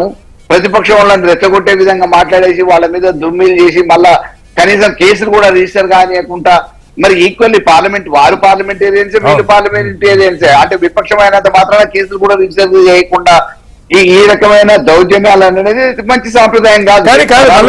మీరు కూడా ఎమ్మెల్యేగా చేశారు, హౌస్ లో సిస్టమ్స్ మీకు తెలుసు. ఇప్పుడు ఇప్పుడు అసెంబ్లీ లోపల జరిగిన సీసీటీవీ ఫుటేజ్లే అధికారికంగా బయటికి, ఎక్సెప్ట్ స్పీకర్ గారు తొలగించాలంటే తప్పితే బయటికి రాకుండా ఉండే అవకాశం లేదు. మొత్తం సుప్రీంకోర్టు హీరింగ్సే లైవ్ వస్తూ ఉన్నాయి. ఇక్కడ అంటే ఇది సెక్యూరిటీ ఎవరో సీసీ కెమెరాలు ఆపేశారంటే ఇంతకన్నా భయంకరమైన సంఘటన ఉంటుందా? పార్లమెంట్ మీద దాడి జరిగిన చేసేలో మనం ఉన్నాం. పార్లమెంట్ దగ్గర సీసీటీవీలు పనిచేయలేదు, ఇట్లా చెప్పడానికి అసలు అవకాశం ఉంటుందా మల్లయ్య గారు? లేదండి, పార్లమెంట్ లో మామూలుగా సెక్యూరిటీ వాళ్ళని ఇన్ఫ్లుయెన్స్ చేసి మీరు ఇది చేయొద్దు అని చెప్పేసి ఇన్ఫ్లుయెన్స్ చేస్తే వాళ్ళు ఏమైనా ఉంటారేమో కానీ, లేదంటే ఎప్పటికప్పుడు కంటికి రెప్పలా కాపాడే పరిస్థితి వాళ్ళ ఆ విభాగానికి ఉంటుంది. ఎందుకంటే కింది స్థాయి ఉద్యోగస్తులు ఏమైనా తప్పు చేస్తే పై స్థాయి ఉద్యోగస్తులు వెంటనే వాళ్ళ మీద చర్యలు తీసుకుంటారు. కాబట్టి అందరూ ఇటువంటి కీలకమైన సమయాలలో వాళ్ళు ఎట్టి పరిస్థితులలో అజాగ్రత్త పడే అవకాశమే ఉండదు. కాబట్టి పైనుంచి వాళ్ళకి ఏదైతే అధికార పార్టీ వాళ్ళు ఉన్నారో వాళ్ళకు సంబంధించి దీనికి సంబంధించిన సంకేతాలు పై అధికారుల ద్వారా కింద వాళ్ళని కొంతవరకు మీరు దీన్ని ఏదైనా రిపేర్ పేరు మీద ఇంకో పేరు మీదనో ఇంకేదో చేయమనడానికి అవకాశం ఉంటుంది తప్ప అది విపక్షాలకు సాధ్యమయ్యే విషయం కాదు. అధికార పక్షం వాళ్ళ కుట్ర ఇస్తాను. ఒకసారి మళ్ళీ మీ దగ్గరికి వస్తా, టైం ఉంది, నేను వివరణ ఇవ్వాల్సిన ఇస్తాను. ఒకసారి కాంగ్రెస్ ఒపీనియన్ కూడా తీసుకొని మళ్ళీ మీ డెఫినెట్ గా మీ ఎందుకంటే మీరు జవాబు చెప్పాలి కాబట్టి మీకు టైం కూడా ఇస్తాను. సతీష్ గారు ఇక్కడ 2 నిమిషాలు. ఒకటి, రాజ్యసభలో అమిత్ షా గారు మాట్లాడిన సరే అది రైటా రాంగా, వాళ్ళు రైటే, మేము కాంగ్రెస్ ఉద్దేశించి మాట్లాడుతూ ఉన్నారు, మీరేమో అందులో తప్పు ఉందంటూ ఉన్నారు. ఏదైనా ఆయన మాట్లాడింది రాజ్యసభ రికార్డ్స్ నుంచి తొలగించలేదు. దాన్ని ట్విట్టర్లో పోస్ట్ చేస్తే ట్విట్టర్కి కేంద్ర ప్రభుత్వం లేఖ రాసి మీరు ట్విట్టర్లోంచి ఆ 11 సెకండ్లు తీసేయాలంటే ఏంటి అసలు? దీన్ని ఎలా అర్థం చేసుకోవాలి? ఎందుకు ఏ విధంగా అర్థం చేసుకోవాలంటే, దేశంలో ఉన్నటువంటి ఏదైతే సబ్బండ వర్గాలకు రాజకీయ ప్రాతినిధ్యం కానీ వాళ్ళ జీవన విధానాన్ని కానీ ఇచ్చినటువంటి ఘనత అంబేద్కర్ గారిది. వారు అమిత్ షా గారు పార్లమెంట్ సాక్షిగా మాట్లాడినటువంటి మాటలు ఒక భారతీయుడిగా ఖండించవలసినటువంటి అవసరం ఉందా లేదా? బేసిక్ గా అది మర్చి మాట్లాడితే ఎంతవరకు సమంజసమో ఆత్మ పరిశీలన చేసుకోవాలి మనం మాట్లాడే ముందు. దానికనే ఒక ప్రతిపక్ష పార్టీగా ఆయన మాట్లాడినటువంటి మాటలు అమిత్ షా గారి మాట్లాడితేనే మోడీ గారి మాటలు, మోడీ గారు అంటేనే అమిత్ షా గారు అని చెప్పి భారతదేశ ప్రజలందరికీ కూడా బాగా తెలుసు కదా. అలాంటి వారు మాట్లాడినటువంటి మాటలు, మీరు స్వయంగా విన్నటువంటి మాటలు, ఒక అంబేద్కర్ మీరు సంబోధిస్తా ఉన్నారు. అంబేద్కర్ కంటే ఒక్క పదం దేవుణ్ణి సంబోధిస్తే మీకు 7 జన్మల పుణ్యం వస్తుందంటే ఇంతకంటే దౌర్భాగ్యమైనటువంటి మాటలు ఏమైనా ఉంటాయి? ఎందుకంటే ఇందాక మా మల్లన్న గారు చెప్పినట్టుగా ఎవరికి నచ్చినటువంటి వాళ్ళ విధంగా స్వేచ్ఛ మనకు రాజ్యాంగం కల్పించింది. మా రాజ్యాంగం ఉండదు. భారతదేశంలో 3వసారి కనుక అధికారంలోకి వస్తే రాజ్యాంగాన్నే మార్చేస్తామనడానికి ఇది ప్రత్యక్ష ఉదాహరణ కాదా? మనం అందరం కూడా ఒక్కసారి ఆలోచన చేసుకోవాలి. ఎప్పుడైనా ఏదైతే పార్లమెంటేరియన్ గా పార్లమెంట్ పరిసరాల్లో కూడా తిరిగే పరిస్థితి లేదు మా ఎన్డీఏ పరిస్థితిలోనంటే, ఇంతకంటే దుర్భార్గమైనటువంటి పరిస్థితి భారతదేశ చరిత్రలో ఇప్పటి వరకు ఉందా? భవిష్యత్తులో కూడా ఇలాంటిది ఏమన్నా ఎంకరేజ్ చేయాలనుకుంటారా? అంటే అందులో రాహుల్ గాంధీ గారు లీడర్ ఆఫ్ అపోజిషన్, బేసిక్ గా యాజ్ ఏ పార్లమెంట్ మెంబర్, ఒక పార్లమెంట్ మెంబర్ కూడా తిరగడానికి అవకాశం లేదు. మా అన్న చెప్పినట్టుగా అక్కడ ఎందుకు వచ్చిండు, అందుకనే మా చౌహాన్ గారు చెప్పారు అని అంటే ఏమైనా అర్థం ఉందా అండి? Okay. పార్లమెంట్ మెంబర్ ఆఫ్ అసెంబ్లీగా ఎమ్మెల్యేగా ఆయన వేరే వాళ్ళ సీట్లకి వెళ్ళి కూడా మాట్లాడొచ్చు మా లక్ష్మణ్ అన్న. ఉన్నప్పుడు వెళ్ళి మీరు ఎందుకు వెళ్ళి మాట్లాడారని చెప్పి సీసీ కెమెరా ఫుటేజ్ కట్ చేసి చేశారండి. అలా చేయడం సమంజసమా? Exactly. సో ఇవన్నీ కూడా ఖచ్చితంగా పార్లమెంట్ అనేది ఎస్పీజీ ప్రొటెక్షన్ లో ఉంటది. అది పూర్తిగా హయ్యర్ అఫీషియల్స్ యొక్క గైడ్ లైన్స్ ప్రకారమే దాని యొక్క సిటీ పూజలు తొలగించడం తప్పితే Okay. హోల్డ్ పెట్టడం జరిగింది తప్పితే Okay. కావాలనే దాన్ని మరుగున పెట్టినటువంటి సందర్భం. దాంతో పాటుగా ఒక పార్లమెంటేరియన్ పైన దాడి జరిగినప్పుడు సీనియర్ రాజ్యసభ వైస్ చైర్మన్ గా ఉన్నటువంటి వారిపైన లేదా రాజ్యసభలో ప్రతిపక్ష నాయకులు వారిపైన ఖర్గే గారిపైన దాడి జరిగినప్పుడు కంప్లైంట్ ఇస్తే కనీసం ఎఫ్ఐఆర్ కూడా బుక్ చేయడానికి కూడా మన భారతదేశంలో స్వేచ్ఛ లేదు అని అంటే ఎంత నియంత విధానంతో వారు ఆలోచిస్తా ఉన్నారో మాట్లాడుతూ ఉన్నారో విధానాన్ని కొనసాగిస్తున్నారో కూడా ఒక్కసారి ఆలోచన చేయాలి కదా. ఇది ప్రత్యక్షంగా మనకు కనిపిస్తుందా లేకపోతే మనమే ఇక్కడ మాట్లాడుతున్నామా అనేది కూడా ఆలోచన చేయాలి. మరి ఇవన్నీ విషయాలను కూడా చర్చించవలసినటువంటి బాధ్యత కేంద్ర ప్రభుత్వం పైన ఉందా లేదా? అలాంటి పరిస్థితి లేదు. మేము సిజిపుడు పెట్టడం అంటే పార్లమెంట్ లో గతంలో దాడి జరిగినప్పుడు కానీ ఇప్పుడు కూడా పార్లమెంట్ పైన ఎవరు దాడి జరగచ్చు అని చెప్పి కేంద్ర ప్రభుత్వం ఆ విధంగా ఏమైనా ఆలోచిస్తా ఒకసారి కూడా సమాధానం చెప్పాలి కదా. లక్ష్మణ్ ఇక్కడ దాన్ని మంచి మాట్లాడితే ఏం చేయగలుగుతాం? ఒక మాట వినపడుతుంది, ఒక తెగింపుతో వ్యవహరిస్తున్నారు అనే పదం కూడా వచ్చింది బయటికి.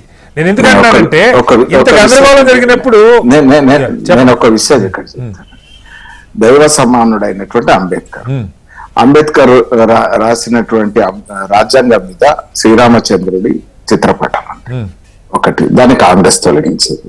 రెండో విషయం, అంబేద్కర్ నెహ్రూ మంత్రివర్గం నుంచి బయటకు ఎందుకు వచ్చిండు? అంబేద్కర్ మాటకు విలువ ఇవ్వకుండానే వచ్చిండు. 1952 ఎన్నికల్లో 2 దగ్గరల నుంచి పోటీ చేసిన అంబేద్కర్ కు వ్యతిరేకంగా ప్రచారం చేసి ఓడించిన నేనంటుంది కాంగ్రెస్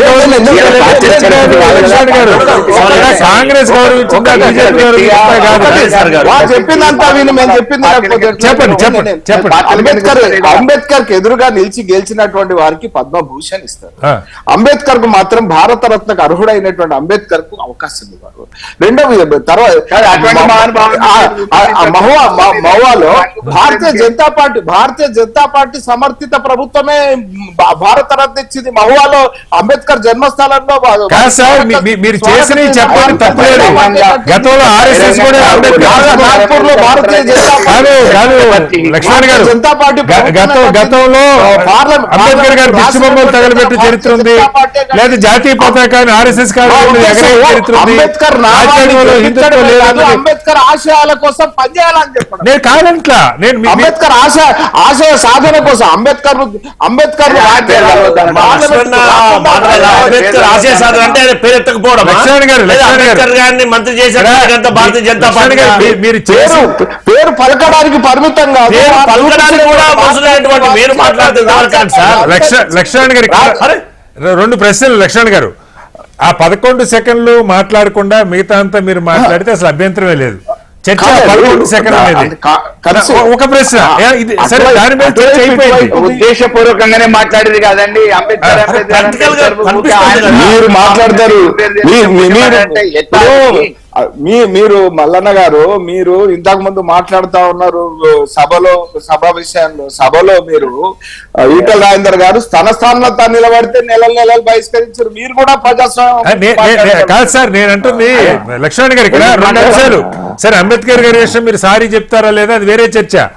కనీసం కంప్లైంట్ ఇస్తే ఇప్పుడు సీసీటీవీ ఫుటేజ్లు పార్లమెంట్ లో పనిచేయలేదని చెప్పే పరిస్థితి ఉంటే లక్ష్మణ్ గారు ఒకటండి, అది అత్యున్నత సభకు సంబంధించిన విషయాల మీద సభ్యులు పలు పార్టీలు వాటి మీద ఏంది అనేటువంటిది సార్.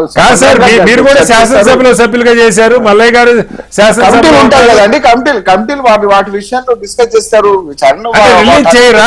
ప్రతిపక్షాలు కంప్లైంట్ ఇస్తే కేసు కూడా నేను కాదు కదా. అక్కడ ఉన్నటువంటి స్థితిలో ఏంటి, అక్కడ ఉన్నటువంటి సభ్యులందరూ ఉన్నారు కదండి. రైట్.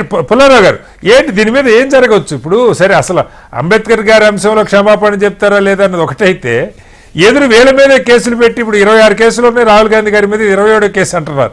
ఎలా అర్థం చేసుకోరు? రాహుల్ గాంధీ గారి మీద కేసు అని కాదు అంటే కొంచెం ఈ ఒక హై హ్యాండెడ్నెస్ అనుకోవాలా, ఎలా అర్థం చేసుకోవాలి? ఒకటి ఇంత నేను అనుకుంటున్నా ఏ విషయమైనా మహాత్మా గాంధీ గారు అవునా ఇంకో వ్యక్తి అవునా ఎవరైనా పెద్ద వ్యక్తి ఉన్నాయి పార్లమెంటేరియన్స్ కొద్దిగా సోబర్ గా డీల్ చేయొచ్చు కదా అని పక్కలు అందరూ అవును అవును అందరూ లేదు వీళ్ళు ఇది కొంచెం ఇది ఒక తప్పు మాట అన్నా నేను ఇంకా అది నేను క్షమార్పణ కోరుతానా లేకపోతే ఎక్స్ప్లెయిన్ చేసుకుంటానా అది వినాలి, అది విని ఒప్పుకోవాలా లేదా. అది ఆ స్టేజ్ కి పార్లమెంట్ దాటిపోయిందంటే చాలా ప్రమాదమైన స్టేజ్కి వచ్చాను, చాలా ప్రమాదమైన స్టేజ్. ఇప్పుడు నేను పర్హాప్స్ ఈ డిబేట్ లో అప్పుడప్పుడు కొన్ని డిబేట్స్ లో నేను నాది కూడా జారుతుంది, జారిపోతుంది. కొంచెం చాలా మ్యాడ్ గా కూడా మాట్లాడింది ఉన్నాయి. తర్వాత చాలా సిగ్గుపడతాం, ఏదో వాళ్ళకి ఫోన్ చేసి క్షమించమని కోరుతాం. మీలాంటి యాంకర్స్ ఉంటే గతంలో ఒకసారి నేను మిమ్మల్ని అన్నందుకు మీరు నాకు ఫోన్ చేశారు, అదేంటి అలా అన్నారు కటారి గారు అని పొరపాటుగా అన్నాను సరే నేను చెప్పాను, తప్పే ఉంది దానిలో. ఫోన్ అది ఆ మాత్రం అది లేకపోతే ఎలాగా? ఇప్పుడు 543 ఎంపీలకి అది 780కి లేకపోతే ఎలాగా? ఇప్పుడు అక్కడ ఉన్న వాళ్ళు తప్పుడు మాటలు ఎప్పుడన్నా అని ఉంటారు కదా. నేను అన్నాను, ఎన్నోసార్లు అన్నాను, నేను చెప్తున్నా కోపంతో అన్నా. చాలా ప్రమాదమైన పరిస్థితిలో పడ్డాను. పెద్దవాళ్ళు అంటమో లేదో నాలెడ్జ్ జారిపోయి ఆ క్షమార్పణకి ఫర్గివెన్స్ కి స్థలం లేకపోతే కష్టమే. ఇప్పుడు ఆయన అన్నాడా లేదా అనకూడదా తప్పకుండా అది కొంచెం చాలా అది అనవసరం. ఏమిటంటే ఎక్కువ మాట్లాడే వాళ్ళకి నోరు జారిపోతా ఉంటారు. గంటన్నర ఎవరు మాట్లాడమన్నారు నన్ను, ఎవరో చూసి ఇష్టం క్లుప్తంగా అరగంట మాట్లాడితే ఇది తగ్గిపోదు, మాట్లాడే ఏదో తప్పు ఉన్నారు. అది ఇంకా దానికి ఆశమా ఓకే అది తప్పైపోయింది నోరు జారాను అంటే ఎంత అందంగా ఉంటుంది ఆయన చెప్పటం ఓకే అంటే వీళ్ళంతా. మరి అది లేదంటే మీరు పార్టీ పరంగా అడిగితే నేనేం చెప్పలేదు, కానీ ఐ ఫీల్ మన పరిస్థితి ఏంటి, మళ్ళీ ఇలాంటి వాళ్ళు మధ్యన వచ్చి పొరపాటు మాట అన్నామంటే ఇంక మనల్ని బ్రతికినవరా ఏంటి ఆ భయం వస్తుంది పార్లమెంట్ లో. ఆ గివ్ అండ్ టేక్ ఉందా, అది లేదు కదా. అది ఇప్పుడు ఎలా ఉన్నదంటే పాకిస్తాన్ లో మనకు అందరికి తెలుసు, వాడు ఎవడో ఖురాన్ మీద ఏదో అన్నాడంటే ఇంకా వాడికి చావు తప్ప లేదు ఇంకా. అది మీకు తెలుసు. గవర్నర్ చంపేశాడు పోలీస్, వాడికి వాడిని ఆనర్ చేసి మనం ఎస్ తప్పు మాట జరిగింది ఆల్ రైట్ చెప్పే కాంగ్రెస్ అభిమానులకి క్షమాపణ చెప్పు. కాంగ్రెస్ ఒక విషయం చెప్తున్నా ఈవేళ. ఎస్ నెహ్రూ చాలా గ్రేట్ మ్యాన్, అది ఇంకా డిబేట్ మీ సబ్జెక్ట్ కాదనుకో. ఆయన రాజకీయంగా ఒక వ్యక్తికి సీట్ ఇవ్వలేదు ఓడిచ్చేదంటే Nehru very great man. Nehru అది మనం ఈవేళ 75 సంవత్సరాల తర్వాత తీసి అది అటాప్సీ చేసి ఆ రోజు ఆ ఎమ్మెల్యే ఎంత తిన్నాడా ఇలా తెచ్చాడా అంటే ఎలాగా? ఆ రోజు సాగాడంటే ఆ రోజు అందరు తాగుతున్నారేమో ఓ 80 సంవత్సరాల క్రితం, మనకేం తెలుసు. అందువల్ల అది కొంచెం మీలాంటి మన ఫ్రెండ్స్ కూడా ఆలోచించవలసింది కొద్దిగా ఆ లిబరాలిటీ లేకపోతే ఎలా అసెంబ్లీలో ఆయన ఏదో అంటారు మాట ఎవరినో, ఇంకా అది పట్టుకొని కూర్చుంటే ఎస్ కొంచెం జాగ్రత్తగా మాట్లాడాలి, తప్పుడు మాట. కానీ ఇక్కడ రెండు ప్రశ్నలు సార్, మీరు సీనియర్ కాబట్టి పుల్లారావు గారు మిమ్మల్ని అడగాలి. ఇది ఇంత వివాదం జరిగిన తర్వాత కూడా రాజ్యసభ రికార్డ్స్ లోంచి దీన్ని తొలగించాల అంటే రాజ్యసభ చైర్మన్కి తొలగించే అధికారం ఉండదా, ఇది కొంచెం రాంగ్ గా వెళ్ళింది అన్నది ఒక ప్రశ్న అయితే, రెండోది ఇప్పుడు సీసీటీవీ ఫుటేజ్ ఇవ్వకపోతే వాటిని కోరే హక్కు పార్లమెంటేరియన్స్కి ఉంటుందా ఉండదా? అది ఉంటుంది, అది లేదంటారు, చెరిగిపోయింది అంటారు, టెక్నికల్ డెఫిషియన్సీ అంటారు. అది ఇంకా అది ఏమి కొత్త కాదు. ఓకే, అది టెక్నికల్ గా అది అయిపోయింది అంటారు. ఇది ఇప్పుడు మనకి కొన్ని విషయాలు చెప్పుకున్నామంటే మనకి నాలాంటి వాడికి అందరితో విరోధం అనుకునే వస్తారు. సో బయటికి అందరూ ఎవ్రీబడి కొన్ని థింగ్స్ జరిగినాయి, నేను వాళ్ళు చేయకూడదు ఏదో చేయకూడదు. ఓకే, అది పెద్దలు చేస్తే మనం ఎలాగా ఈవేళ పార్లమెంటు ఆ హౌస్ లో ఈ సీన్ ఏంటి, అది అసలు మీరు ఆలోచిస్తే ఇది మనం ఏదో నార్మలైజ్ అంటే లేదు అంటే ఆల్టర్నేటివ్ వెళ్ళాల్సింది. అది సరే, అంటే అది ప్రచారం ఏదైతే ఆ రకమైనటువంటి కాదు frequency సార్, లో ఆ పెద్దలుగా రకమైనటువంటి లక్ష్మణ్ గారు భావం. ఇప్పుడు పుల్లారావు గారు చాలా మంచి పాయింట్ చెప్పారు. ఒకవేళ ఏదైనా పొరపాటుగా ఒక మాట వస్తే ఇది మీరు మిస్అండర్స్టాండ్ చేసుకుంటే అంబేద్కర్ అభిమానులు మన్నించినంటోలో తప్పు గిల్టీ ఫీల్ అవ్వాల్సిన అవసరం లేదు.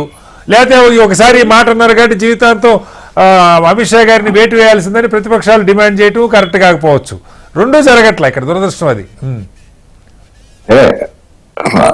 విషయాన్ని పూర్వపరాలను ఆధారం చేసుకొని చూడాల్సినటువంటి అవసరం ఉంది. దానికి ఆ కాంటెస్ట్ ను అర్థం చేసుకోవాల్సినటువంటి అవసరం ఉంది. దయచేసి అపార్థం అంటే ఎన్నికల్లో కాదు సార్, ఎన్నికల్లో మన్మోహన్ సింగ్ గారు మాట్లాడింది దయచేసి అంటే అందరికి కూడా విజ్ఞప్తి ఏంటంటే చిత్తశుద్ధి, వారి ఆశయాలను ముందుకు తీసుకుపోయే ప్రయత్నం చేస్తున్నటువంటి కృషి, వారు ఏదైతే పేదరికానికి ఏ రకమైనటువంటి సేవలు చేయాలని ఆకాంక్షించారో ఆ రకమైన సేవలు చేసేటువంటి కృషి కొనసాగుతుంది.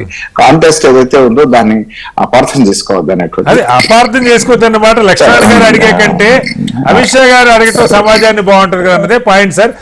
మళ్ళీ మల్లయ్య గారు మీ దగ్గరికి వచ్చే ముందు డిబేట్స్ మల్లయ్య యాదవ్ గారు, మీరు కూడా 5 ఏళ్ళు అసెంబ్లీలో ఉన్నారు. అంటే నేననేది సెక్యూరిటీకి సంబంధించి, సీసీటీవీ ఫుటేజ్కి సంబంధించి, ఏదో మన ఇంట్లో సీసీ కెమెరా ఏదో ఒకటి బ్యాటరీ ఛార్జింగ్ అయిపోయిందో లేదు, సర్వర్లో స్టోరేజ్ లేదు, ఇది కాదు.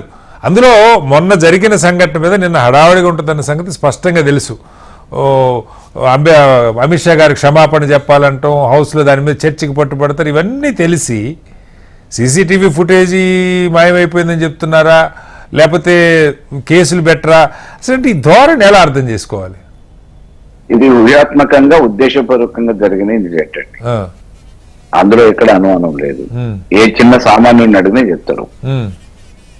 ఇక మామూలుగా దేశాన్ని రక్షించగలిగిన వాళ్ళు, దేశాన్ని కాపాడాలనే ఆలోచన ఉన్నోళ్ళు, దేశాన్ని నడిపించేటోళ్ళే ఆఖరికి అక్కడ వాళ్ళ పార్లమెంట్ భవన్ లోనే అధికారంలో ఉన్నోళ్ళు సెక్యూరిటీనే ఫెయిల్యూర్ అని చెప్పేసుకుంటే ఇంతకంటే దురదృష్టం ఏముంటది? అది సీసీ కెమెరాలు ఫిక్స్ చేస్తే అదంతటా అవి రన్ అవుతా ఉంటాయి. వేరే వాళ్ళు ఎవరు అందులో ఎవరు ప్రవేశించకుండా ఉండడానికి ఒక సెక్యూరిటీ గార్డు పెడతారు, లాకులు వేస్తారు, ఒకదానికి ఇంకోటి ఉంటాయి. ఇన్ని సిస్టమ్ ని కాదని చెప్పి అవి ఎక్కడికో పోతాయి. అంటే వీళ్ళు ఉద్దేశపూర్వకంగా అది మిస్ అన్న చేయాలి, కొద్దిసేపు నడిపియాలి, తీసేసిన తర్వాత వాళ్ళ కంట్రోల్ ఉంచుకొని వాటి బయటకు రానియకుండా చేయాలి. ఇది వాళ్ళ అది ఎవరి వల్ల సాధ్యమవుతుంది అంటే ఇది ఈ ప్రతిపక్షానికి సాధ్యం కాదు, కేవలం అధికార పక్షానికి. సింపుల్. ఇప్పుడు నైతిక విలువలతోనే రాజకీయాలు చేయాలి, ఈ రోజు ఆదర్శంగా ఉండాలి, రేపటి తరాలు తెలుసుకోవాలి అనే ఒక ఆలోచనతో ఉండాలి. కానీ కేవలం అధికార పరమావధిగా విపక్షం వాళ్ళని ఏదో రకంగా ఇబ్బంది పెట్టాలి, ఇటువంటి ఇక వీధి పోరాటాల మాదిరిగా పార్లమెంట్ లో కూడా చేస్తే, అంత గౌరవ సభలో కూడా చేస్తే ఇంతకంటే దురదృష్టకరమైన సంఘటనలు ఏముంటాయి? అంటే గీత దాటి ఇప్పుడు ఒక మహిళ, అవి నిజమా అబద్ధం మనకు తెలియదు. ఖచ్చితంగా ఏ ఆరోపణైనా మహిళలు చేస్తే మనం నిజమే అనుకోవాలి. ఒక మహిళ చేయటమేమో నాతో అసభ్యంగా ప్రవర్తించారు, అనుచితంగా ప్రవర్తించారు ఒక మహిళా ఎంపీ. ఇంకొక దాని మీద పూర్తిగా దానికి భిన్నంగా ఇంకొక మహిళా ఎంపీ అసలు రాహుల్ గాంధీ గారు చుట్టుపక్కలకే రాలేదు, నేను స్వయంగా సాక్ష్యం అని చెప్తున్న పరిస్థితి. ఇంత భయంకరమైన విషయాలు బయటకు వస్తున్నప్పుడు సీసీ ఫుటేజ్ లేదంటే ఆశ్చర్యంగా ఉంది మల్లన్న గారు. ఇప్పుడు అధికార పక్షం వాళ్ళకి సంబంధించిన వాళ్ళేమో సమర్థించే మాట్లాడతారు, మా మీద దాడి జరిగిందో అసభ్యంగా ప్రవర్తించినారని చెప్తారు. ఏ సంబంధం లేనోళ్ళు, అధికార సంబంధం లేనోళ్ళు, ఏ సంబంధం లేనోళ్ళు మామూలుగా ఉన్న వాస్తవాన్ని మాట్లాడే ప్రయత్నం చేస్తారు. కాబట్టి ఇద్దరు మహిళలే అయినా అందులో ఎవరు మాట్లాడింది ఏంది అనేది ఈజీగా అర్థమవుతుంది కదా. ఇప్పుడు ఆవిడ మామూలుగా అక్కడ లేరు రాహుల్ గాంధీ అని చెప్పడానికంటే ముందు లేదు నాతోనే అసభ్యంగా ప్రవర్తిందని చెప్పి ఇంత చేసిన వాళ్ళు అది ఒకటి చేపించడానికి ఎందుకు వెనకాడతారు? Okay okay right. ఒకసారి గౌరీ గారు, ఇక్కడ పార్లమెంట్ అయితే వాయిదా పడిపోయింది. ఈ అంశం మీద సరే ఖర్గే గారు అయితే చాలా సీరియస్ చేశారు. మొన్న రాత్రిలోపే ఆయన క్షమాపణ చెప్పాలి, లేదా దేశవ్యాప్తంగా దళిత సంఘాలు, లేదా అంబేద్కరిస్టులు, అంబేద్కర్ అభిమానులు, ఫాలోవర్స్ మొత్తం. అంటే ఏంటి దీన్ని ఇక్కడితో సభ అయితే అయిపోయింది, ఇలా అంశాన్ని చూసి చూడండి వదిలేయటమా, లేదంటే కాంగ్రెస్ పార్టీ కార్యాచరణ ఏమైనా ఉందో దీని మీద? ఖచ్చితంగా ఏదైతే ఏఐసిసి అధ్యక్షులు మల్లికార్జున్ గారు జరిగినటువంటి దాడి కానీ, అదే రకంగా రాహుల్ గాంధీ గారి పైనటువంటి ఎఫ్ఐఆర్ నమోదు కానీ ఖచ్చితంగా కాంగ్రెస్ పార్టీ సీరియస్గా తీసుకుంటుంది. దేశవ్యాప్తంగా ఏ విధంగా చేస్తే భారతీయ జనతా పార్టీకి కనువిప్పు కలిగే అవకాశం ఉంటుందో ఆ రకంగా ఆలోచన చేయడానికి ప్రయత్నం చేస్తుంది. అందులో ఎలాంటి అనుమానం లేదు. దాంతోపాటుగా ప్రజాస్వామ్యాన్ని ఏ విధంగా కూని చేస్తూ ఉంది భారతీయ జనతా పార్టీ అనే విషయాన్ని భారతదేశ ప్రజలందరికీ చెప్పవలసినటువంటి బాధ్యత ఒక ప్రతిపక్ష పార్టీగా మా పైన ఉంది. కాబట్టి ఆ ధర్మాన్ని మేము నిర్వర్తించడానికి శాయశక్తుల ప్రయత్నం చేస్తాం. ఖచ్చితంగా ఏదైతే పార్లమెంటునే కనీసం భద్రతగా చూసుకోలేనటువంటి కేంద్ర ప్రభుత్వం పార్లమెంట్ సభ్యులకే ఒక అవకాశాన్ని, అంటే ఆడ తిరిగేటువంటి అవకాశాన్నే కల్పించలేనటువంటి కేంద్ర ప్రభుత్వం ఏ విధంగా ప్రజాస్వామ్యాన్ని అపహాస్యం చేస్తూ ఉందో ప్రజలందరికీ చెప్పాల్సినటువంటి ప్రయత్నం మేము చేయడానికి శాసకుల ప్రయత్నం చేస్తూ, ఏదైతే ఎన్డీఏ ప్రభుత్వం ఇచ్చినటువంటి హామీలను నెరవేర్చడంలో ఏ విధంగా వైఫల్యం చెందుతుందో, దాంతోపాటుగా ఎవరైతే రాజ్యాంగం ద్వారా ప్రజలకు ఇచ్చినటువంటి అవకాశాలను, వారి యొక్క ఉద్దేశాలను నెరవేర్చకపోవడానికి భారతీయ జనతా పార్టీ వాళ్ళ ఆలోచనలు ప్రజల మీద రుద్దాలని ప్రయత్నం చేస్తూ ఉందో వారి మాటల ద్వారా ప్రత్యక్షమైంది. కాబట్టి అది ప్రజల్లోకి తీసుకెళ్ళడానికి ఏఐసిసి ఆదేశాల మేరకు ఖచ్చితంగా మేము నిరసన కార్యక్రమాలు చేయడానికి వారి ఆదేశానుసారం ప్రయత్నం చేస్తాం. ఖచ్చితంగా ఆ విధంగా ముందుకు పోవడానికి ప్రయత్నం చేస్తాం. ఆఖరిగా పుల్లారావు గారు, ఈ 2 రోజులు జరుగుతున్న చర్చలో సరే అంబేద్కర్ గారిని కాంగ్రెస్ అవమానించింది, ఆయనకు వ్యతిరేకంగా నెహ్రూ గారు స్వయంగా ప్రచారం చేశారు, లేదా ఆయన మంత్రివర్గం తొలగించారు, ఇది వీళ్ళ వెర్షన్. కాంగ్రెస్ వెర్షన్ ఏమో అసలు ఆర్ఎస్ఎస్ అంబేద్కర్ గారి దిష్టిబొమ్మలు తగలబెట్టారు, లేకపోతే జాతీయ జెండాని నిన్న మొన్నటి దాకా కూడా ఆర్ఎస్ఎస్ కార్యాలయం మీద ఎగరేయలేదు, రాజ్యాంగంలో భారతీయత లేదని వాళ్ళు రాజ్యాంగాన్ని యాక్సెప్ట్ చేయమన్నారు, ఇది వాళ్ళ వెర్షన్. వీటిలో సరే ఇదంతా 70 మీరు అన్నట్టు 75 సంవత్సరాల చరిత్ర తేలిగ్గా ప్రజలకు అర్థమయ్యేట్టుగా మీరు చెప్పగలిగితే సంతోషం. ఒకటి, మీరు గాంధీ గారి స్టాచ్యూ ఎక్కడన్నా కడతాం చూసారా? Okay okay. సోనియా గాంధీ గారి స్టాచ్యూ పెట్టారా? లేకపోతే రాజీవ్ గాంధీ, లేకపోతే ఈ స్టాచ్యూ, నా స్టాచ్యూ, ఎన్టీఆర్ స్టాచ్యూ, అందరి స్టాచ్యూస్ కలుపుతున్నారు. గాంధీ గారి స్టాచ్యూ ఒక పార్లమెంట్ హౌస్ లో తప్ప ఇంకెక్కడ కలపలేదు. అది జ్ఞాపకం తీసుకొచ్చారు ప్రజలు. ఈ కాంట్రవర్సీ వల్ల ప్రజలకు అర్థమైంది ఏంటంటే గాంధీ గారు అంబేద్కర్ గారే రాయాలి కాన్స్టిట్యూషన్ అనే, అది మన ఎమ్మెల్యే గారు ఇద్దరు విన్నారు అనుకుంటున్నాను. ఆయన రాయాలి, ఆయనకి మనకి కరెక్ట్ మ్యాన్, ఆయన రాయాలని గాంధీ గారు అప్పచెప్పటం అందరూ విన్నారు కదా, జ్ఞాపకం వచ్చింది కదా, మీకు రాలేదా? అది పెద్ద ఫ్యాక్ట్. నేను మనం గాంధీ గారిని మోల్తో చేయటం, ఆయన రోల్ మర్చిపోతున్నాం. తర్వాత ఆ టైం పాలిటిక్స్ అలా ఉన్నాయి. నెహ్రూ గారు ఇలా చేసాడు అలా చేసాడు అంటే నేను ఒప్పుకోను. ఆ టైం పాలిటిక్స్ అలా ఉన్నాయి. నెహ్రూ గారు ఏమన్నారు, నువ్వు మా పార్టీ జాయిన్ అవ్వు, నీకు టికెట్ ఇస్తా ఉన్నారు. అది కేసీఆర్ గారు కూడా అదే అంటారు కదా, యాదవ్ గారు, లేకపోతే రేవంత్ రెడ్డి గారు కూడా అదే అంటారు కదా, బీజేపీ అదే అంటారు కదా. ఇప్పుడు ప్రకాష్ అంబేద్కర్ విడిగా పోటీ చేస్తారు, బీజేపీ లేదు. 75 సంవత్సరాల క్రితం నెహ్రూ గారిని మనం తక్కువ అంచనా వేయటం మర్యాద కాదు, మనస్సిద్ధి. ఆయన చేసిన తప్పు అది ఉన్నది ఇది ఉన్నదన్నా, ఆయన విశేషంగా చేశాడు. పెద్దలు వీళ్ళంతా వాళ్ళ మధ్యలో ఉన్నది. ఈవేళ వీళ్ళు తీసి ఆయన బయట పెట్టి ఆ కోట్లు వేసుకుని పెరుగుదాం అనుకుంటున్నారు, అది కరెక్ట్ కాదు. వాళ్ళు ముగ్గురు బ్యాంక్ అకౌంట్స్ లేకుండా చచ్చిపోయారు, అంబేద్కర్ గారు, గాంధీ గారు, నెహ్రూ గారు. ఇప్పుడు వీళ్ళందరూ బ్యాంక్ అకౌంట్స్ నిండుగా ఉన్నాయా లేవా చెప్పండి సరదాగా, నిండుగా ఉన్నాయా లేవా? వాళ్ళతో పోల్చుకోవటం, వాళ్ళ షాడో వాళ్ళ నీడ మీద పెరగడం అంటాం, మరి కరెక్టా?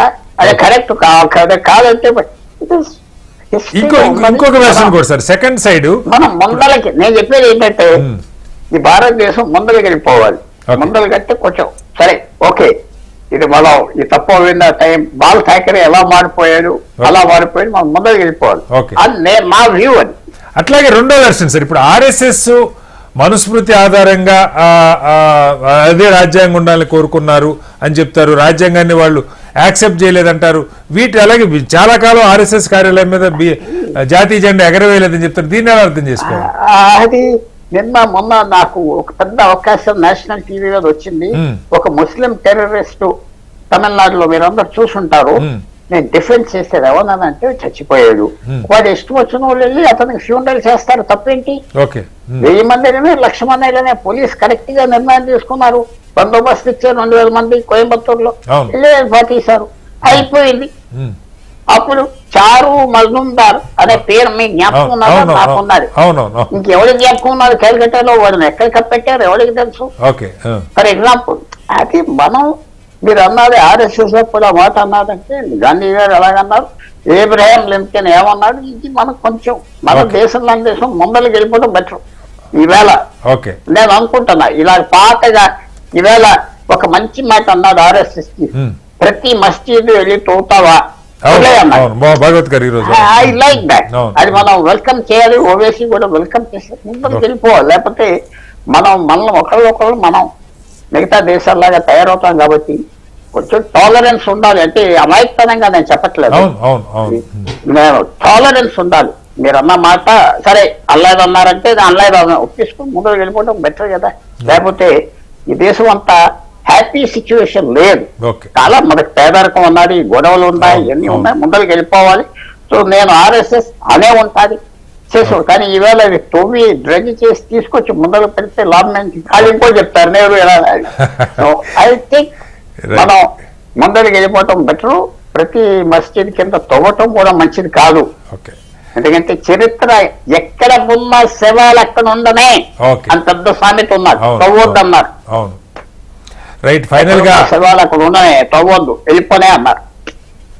ఆర్ఎస్ఎస్ నాయకులు మోహన్ భగవత్ గారు ఈ రోజు ఇచ్చినటువంటి ప్రకటన లాగానే మసీదులు మందిరాలు తవ్వుకోవటం కంటే, వివాదాల్ని తిరిగి తోడుకోవటం కంటే కలిసి ముందుకు నడవటం మంచిది.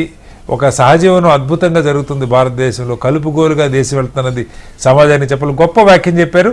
అదే రీతిలో ఎప్పుడన్నా ఎవరన్నా నాయకులు నోరు జారితే దాన్ని వెనక్కి తీసుకునేటువంటి ఏర్పాటు ఉండాలి. దాన్ని పదే రాజకీయంగా ఉపయోగించుకునే పరిస్థితి కూడా లేకుండా ఉండాలి కోరుకుందాం. అన్నిటికంటే కీలకంగా పార్లమెంటులో రక్షణ లేదు, సెక్యూరిటీ లేదు, సీసీ కెమెరాలు పనిచేయలేదు అన్నది నిజంగా చాలా ఆందోళన కలిగించేటువంటి అంశం. ఆశాస్పదం కంటే కూడా ఆందోళన కలిగించేటువంటి అంశం. నిజంగా మన పార్లమెంట్, కొత్త పార్లమెంట్ భవనం ఆ స్థితిలో ఉందన్నది ఒక గందరగోళాన్ని అయితే ఆందోళన కలిగిస్తున్నది. అలాగే తెలంగాణ అసెంబ్లీకి సంబంధించి ఇవాళ జరిగిన పరిణామాలు దురదృష్టకరం. భవిష్యత్తులో ఇలాంటివి జరగకుండా ప్రజలందరూ గర్వంగా తలెత్తుకొని తిరిగే పరిస్థితి అటు అసెంబ్లీకి కానీ పార్లమెంట్కి కానీ ఆ నాయకులు ప్రజలకు ఆ స్థాయిని కల్పించాలని కోరుకుందాం. చర్చలో పాల్గొన్న గౌరీ సతీష్ గారికి, బొల్ల మల్ల యాదవ్ గారికి, అలాగే లక్ష్మణ్ గారికి, పుల్లారావు గారికి ధన్యవాదాలు. ఇది వాళ్ళ బిగ్ డిబేట్. రేపు మరోస్తే మళ్ళీ కలుద్దాం. అందరికీ నమస్కారం. సెలవు.